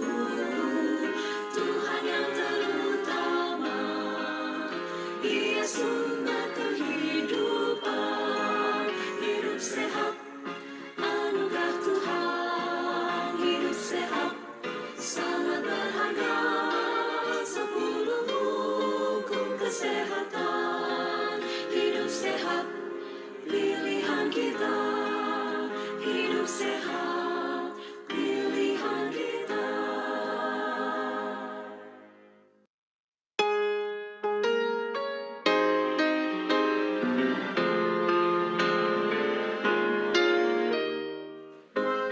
Salam sehat. Saat ini, dunia sedang dihadapkan pada tantangan yang besar. Belum selesai kita mengatasi penyakit menular yang menjadi beban global seperti TBC yang telah menjadi penyumbang kesakitan dan kematian yang tinggi di dunia. Angka kesakitan dan kematian akibat penyakit tidak menular terus meningkat dengan tajam. Sejak 2 dekade terakhir ini, kita sedang menghadapi beban ganda. Belum selesai mengatasi penyakit menular. Penyakit tidak menular atau PTM muncul menjadi salah satu pembunuh nomor 1. Penyakit tidak menular seperti penyakit kardiovaskuler, penyakit diabetes, kanker, stroke, dan penyakit pernapasan kronis adalah ancaman kesehatan masyarakat nomor 1. Menewaskan lebih dari 36 juta orang setiap tahun di seluruh dunia. Menjadi 70% penyebab kesakitan dari semua kematian yang terjadi. Belum selesai perjuangan mengatasi beban ganda ini. Dunia dilanda wabah pandemi COVID-19. Wabah ini memaksa setiap individu untuk tidak kemana-mana agar bisa memutus mata rantai infeksi ini. Namun yang terjadi adalah adanya perubahan gaya hidup pada masyarakat. Masyarakat menjadi lebih kurang bergerak dan lebih banyak menghabiskan waktu dalam menggunakan gawai.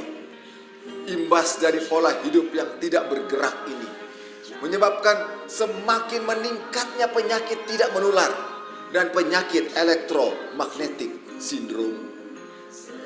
Kita bisa lihat bahwa ini berhubungan satu dengan yang lain, seperti suatu lingkaran yang tidak berakhir, bahkan dapat menjadi seperti benang kusut yang sangat perlu kita waspadai. Lalu, bagaimana solusi mengatasi hal ini? Tampaknya sangat sukar diatasi. Tapi tahukah Anda, ternyata ada jalan keluar yang sederhana yang disediakan Tuhan untuk kita. Sederhana, tapi dampaknya sangat besar. Apa itu? Melakukan pola hidup sehat. Atas perkenanan Tuhan, Rumah Sakit Advent Bandung memiliki program pola hidup sehat yang kami sebut 10 hukum kesehatan, yang merupakan singkatan dari 10 elemen kesehatan yang sangat penting, yaitu H. Hati yang gembira. I. Istirahat yang cukup. D. Diet yang seimbang. U. Udara yang bersih. P. Pengendalian diri. S. Sinar matahari yang cukup. E. Energik berolahraga. H. Hubungan sosial yang baik. A. Air jernih yang cukup. T. Tuhan yang terutama. Banyak penelitian membuktikan bahwa dengan melakukan pola hidup yang sehat, sistem kekebalan tubuh kita kuat, sehingga akan membantu kita untuk bisa mengatasi berbagai penyakit menular. Kita tidak perlu ragu, gaya hidup yang sehat memiliki resiko yang lebih rendah untuk mendapatkan penyakit tidak menular. Seperti pepatah mengatakan, sekali mendayung 3 pulau terlampaui. Pola hidup sehat pun seperti itu. Dengan melakukan pola hidup sehat, maka Anda mendapatkan jalan keluar untuk bisa mengatasi penyakit menular dan penyakit tidak menular, termasuk penyakit karena gaya hidup yang kurang bergerak. Jika manfaat ini bisa kita dapatkan, dan ini merupakan jalan keluar dari banyak masalah kesehatan kita, kenapa harus menunggu lebih lama untuk mulai melakukannya? Mari lakukan pola hidup sehat bersama Rumah Sakit Advent Bandung, karena kami peduli terhadap kesehatan dan kualitas hidup Anda. Bersama hidup sehat menuju Indonesia sehat. Hidup sehat, pilihan kita.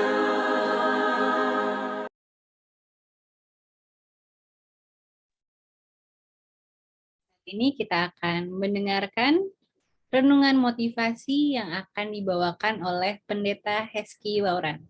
Kami persilahkan Pendeta Hezky Wauran.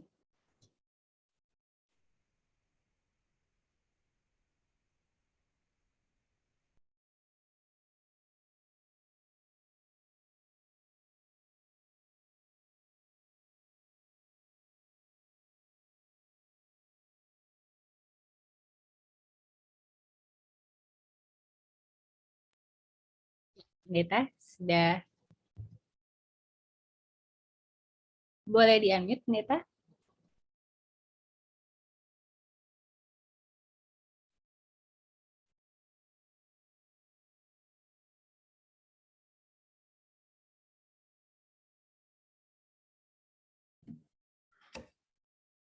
Selamat sahabat, kedengaran suara pendeta? Ya, Kristi? sudah terdengar. Silakan, Pendeta. Baik, kita akan mengikuti renungan motivasi untuk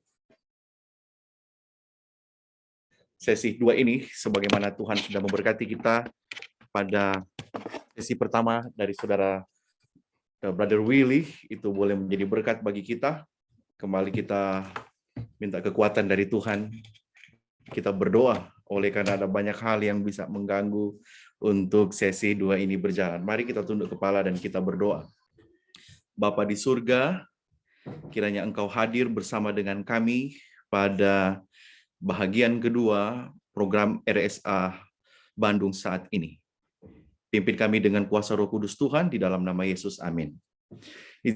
Izinkan saya berbagi layar untuk motivasi perenungan kita pada sore hari ini. Saudara-saudara yang saya kasih dan diberkati oleh Tuhan, saya lihat semuanya yang tampak di layar ini semuanya orang-orang yang manis, ya, sudah mendengarkan tentang diabetes.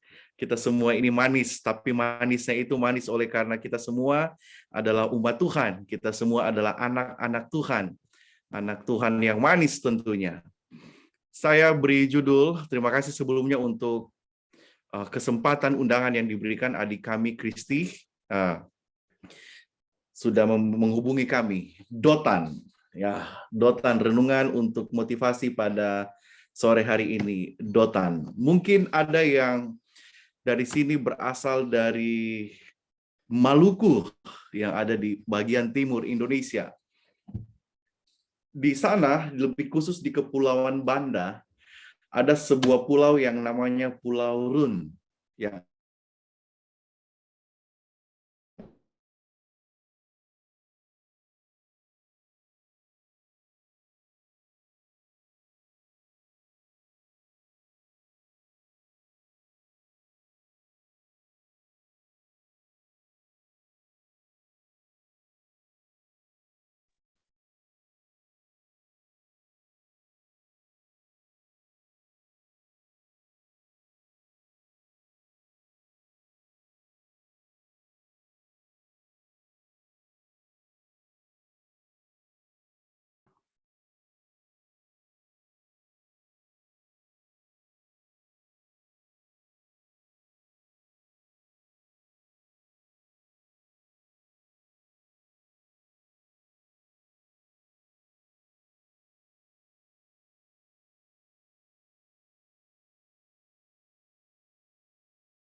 Maaf, sepertinya ada gangguan signal karena di Jakarta kebetulan sedang hujan deras, jadi mungkin di beberapa daerah sedang ada gangguan. Halo, Kristi, bisa Ya, kedengaran? sudah, Pendeta. Pakai Silakan. coba yang lain. Oke, saya pikir tidak perlu dengan karena keadaan seperti ini tidak perlu dengan presentasi ditampilkan ya. Yang penting wajah pendeta bisa kelihatannya dan suara jelas ya, itu yang penting. Ya, Oke. jelas terlihat. Ada hal yang menarik yang boleh kita pelajari dari Pulau Run ini ya, Kepulauan Banda di Maluku. Pulau Run adalah bagian Kepulauan Banda Provinsi Maluku yang dulu berjaya tetapi kini terlupakan halayak ramai. Kenapa? Pulau kecil ini merupakan pulau yang ditukar, ini yang luar biasa, dengan New York. New York ya, Manhattan oleh Belanda dari Inggris. Dirangkum dari, kita bisa dapat sumbernya dari bbc.com, kapal Pinus Belanda merupakan kapal pertama yang sampai di Laut Banda ya pada musim semi 1599 yang lampau, itu sudah lama. Nah, oleh karena pada waktu itu palah ya, hasil bumi yang luar biasa di sana, sehingga Pulau Run ini dikuasai oleh Inggris. Belanda mau menjadikan Pulau Run ini merupakan tempat di mana mereka boleh menancapkan kaki kekuasaan mereka di Hindia Belanda, namun didahului oleh Inggris. Apa yang dilakukan oleh Belanda dalam peristiwa ini? Mereka kemudian menyerang daerah di sekarang yang kita sebut New York, di Manhattan. Belanda menguasai itu, dan Belanda menguasai dari Inggris. Belanda mau menjadikan itu New Amsterdam. Kita tidak perlu panjang lebar di sana. Yang saya mau tekankan di sini adalah Pulau Run ini jarang terekspos. Tidak sebesar kota Ambon, Saparua di Maluku. Tetapi di sana ada peristiwa penting, itu yang saya sebutkan tadi. Ditukar dengan pulau atau ya, Manhattan, New York saat ini. Di Alkitab juga, saudara-saudara, ada kota yang sepertinya kurang terekspos. Tidak lebih besar dari Yerusalem, tidak seterkenal Bethlehem, Kanaan, dan kota-kota yang lain di dalam Alkitab. Namun kota yang akan menjadi perenungan kita yang disebut Dotan. Ya, Dotan merupakan satu pelajaran, akan banyak pelajaran, ada satu pelajaran yang akan kita ambil di sana. Dotan pernah menjadi saksi bisu dua peristiwa penting di dalam Alkitab. Peristiwa pertama tercatat di dalam Kejadian pasal 37 ketika Yusuf dijual oleh saudara-saudaranya di padang belantara Dotan. Di sana kesusahan dari Yusuf. Kemudian cerita yang kedua diceritakan tentang Nabi Elisa, ya, Nabi Elisa yang ada di dalam 2 Raja-Raja pasal 6 ayatnya yang ke-8 sampai ayatnya yang ke-23. Kita lihat pelajaran rohani apa yang dapat kita ambil di dalam peristiwa ini. 2 peristiwa di satu kota yang sepertinya kurang terekspos. Dotan. Pertama, kita lihat terlebih dahulu Elisa. Di peristiwa pertama Elisa, yaitu di Dotan, yang tercatat di dalam 2 Raja-Raja 6 ayat 8 sampai 23. Saudara-saudara boleh baca itu di tempat di mana saudara berada. Kita tahu bersama dia terluputkan dari masalah di sana. Tuhan sepertinya menyertai dia, dan bahkan jelas dikatakan Tuhan menyertai dia. Ketika kan kita tahu bangsa asing menyerang dia, ya, banyak sekali malaikat mengelilingi dia. Kemudian bujangnya akhirnya didoakan. Elisa meminta kepada Tuhan membuka matanya, kita tahu ceritanya ya, dan melihat ternyata banyak sekali, lebih banyak daripada bangsa yang menyerang mereka. Dan inilah, mari kita buka 2 Raja-Raja pasalnya yang ke-6 ayatnya yang ke-13. Ayatnya yang ke-16. Firman Tuhan berkata, jangan takut,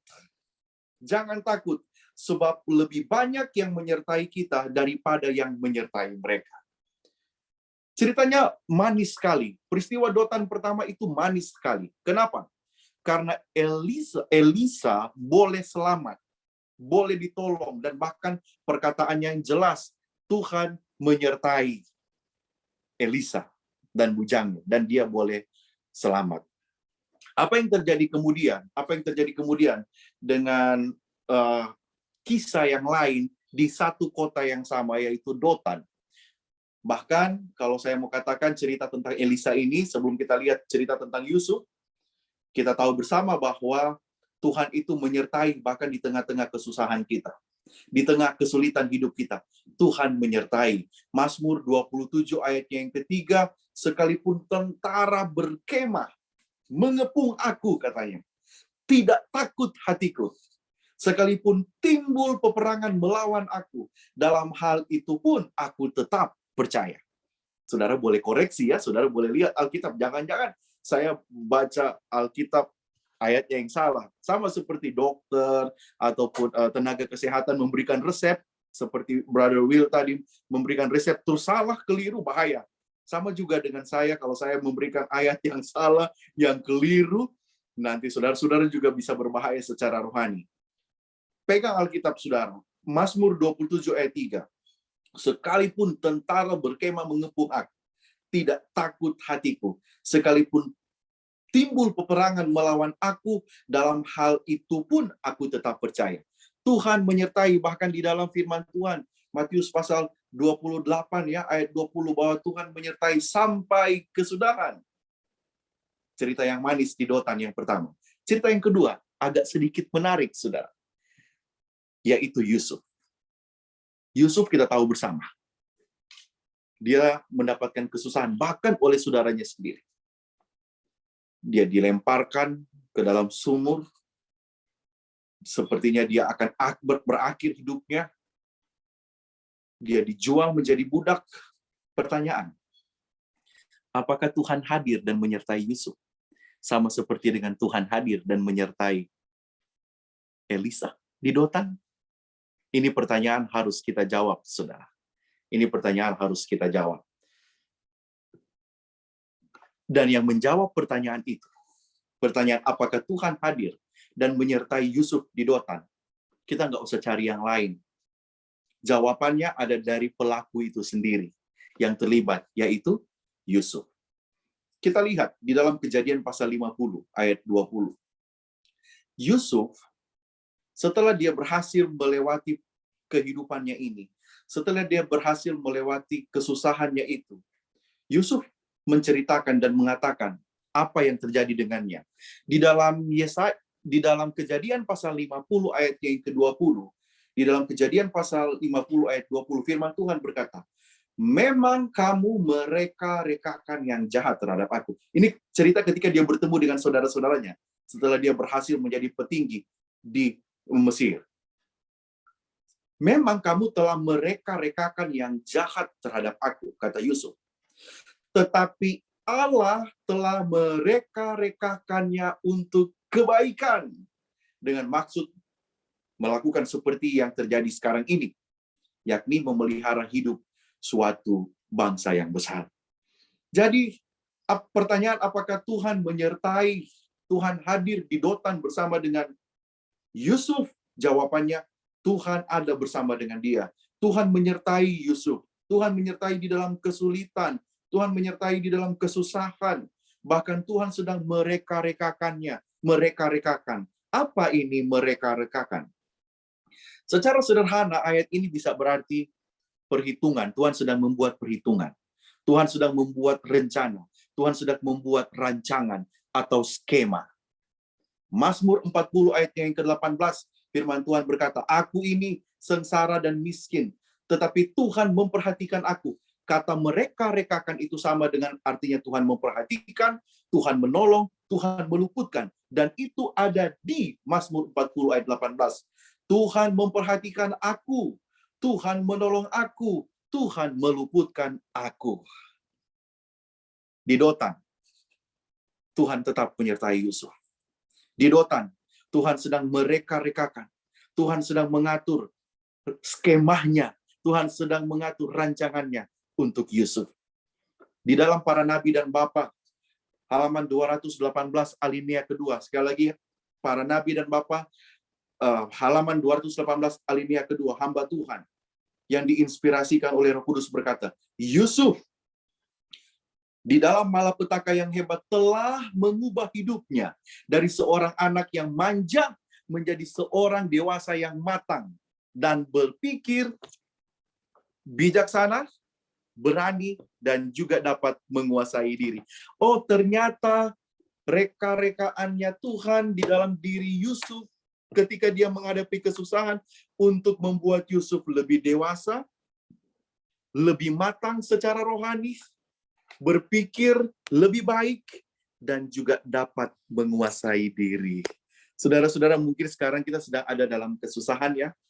Mungkin kita sedang ada di dalam malapetaka yang seperti entah kapan berhenti.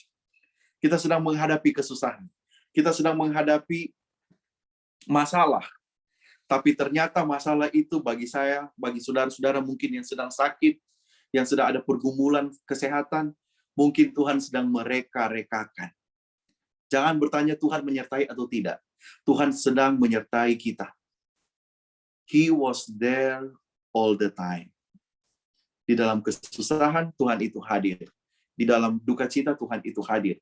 Kembali, para nabi dan bapa, 148 alinea pertama, firman Tuhan berkata, apabila umat-umat Allah digiring ke tempat-tempat yang sukar, di mana tidak ada jalan kelepasan sama sekali, maka Tuhan sendirilah yang menjadi perlindungan mereka.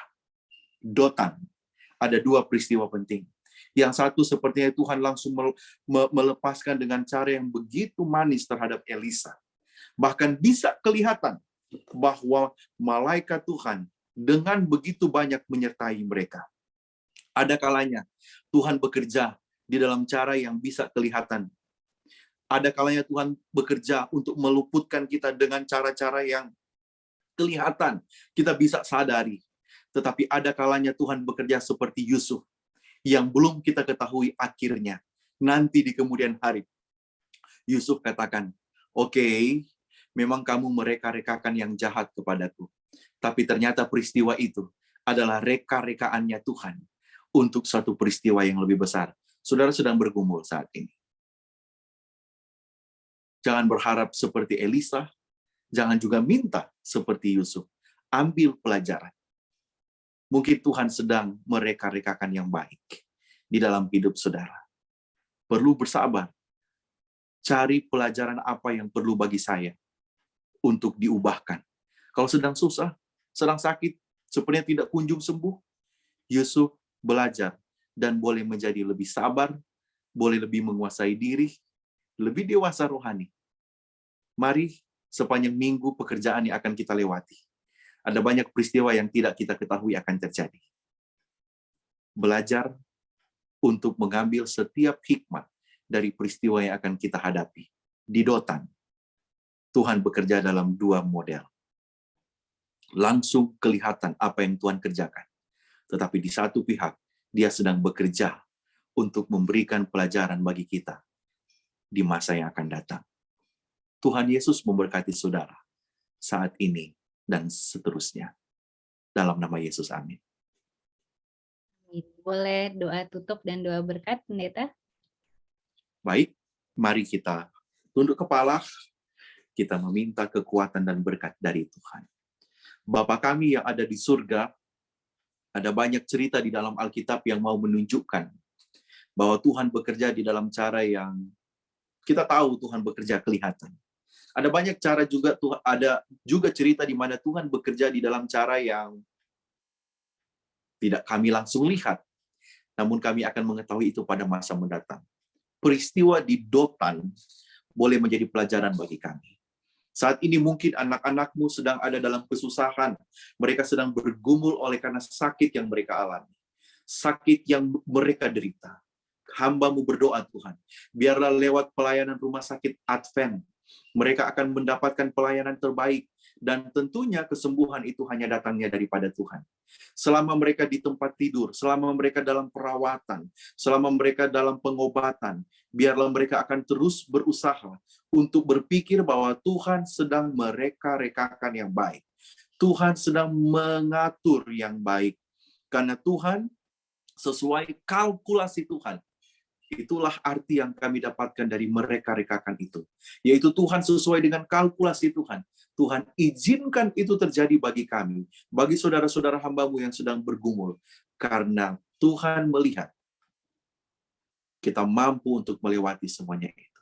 Berkati semua yang sudah mengambil bagian pada acara ini. Rumah Sakit Advent Engkau akan tetap berkati, menjadi alat Tuhan untuk mengabarkan tentang kebenaran Kristus. Bukan hanya sekedar untuk membagikan metode-metode penyembuhan, tetapi fisik, tetapi lebih daripada itu, metode-metode penyembuhan rohani kami. Berkati yang sudah mengambil bagian, Brother Willy, Dr. Alvin, adik kami Kristi, Sairang, Wawor, Tuhan berkati, dan semuanya yang terlibat pada sore hari ini. Kiranya kasih Allah Bapa, damai sejahtera, yang melampaui segala akal, akan memberikan kepada kami perlindungan, dan Tuhan akan menyertai, bahkan di dalam kesusahan-kesusahan yang sedang kami hadapi. Kami akan melewati, memasuki hari-hari dalam pekerjaan ini.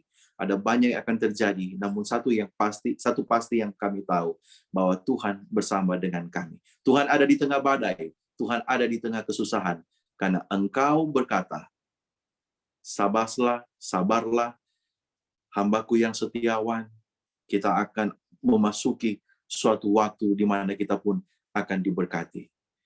Ini doa kami Tuhan, kena-Mu jadi bukan kami, di dalam nama Yesus kami berdoa. Amin. Amin. Terima kasih Pendeta Amin. Heski Lauran. Amin. Untuk kesempatan ini kami undang Dr. Alvin untuk mengucapkan terima kasih untuk Pendeta Heski Lauran. Silakan. Baik, terima kasih. Selamat minggu bekerja.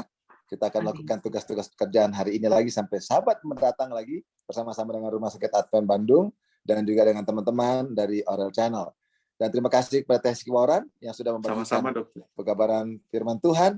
Dimanapun Dotan, apakah langsung Tuhan jawab ataupun nanti Tuhan jawab, pasti Tuhan selalu menyertai kita sampai kepada kesudahannya. Terima kasih. Amin. Puji Tuhan. Dan terima kasih kehadiran kita semua dari pada sore hari ini. Dan kami percaya ini boleh menjadi berkat bagi kita sehingga kita boleh melakukan hidup yang sehat. Dan pilihan yang sehat ini menolong kita untuk menjadi berkat bagi orang-orang lain. Terima kasih semuanya. Tuhan memberkati. Amin. Terima kasih. Terima kasih RS Advent Bandung. Amin.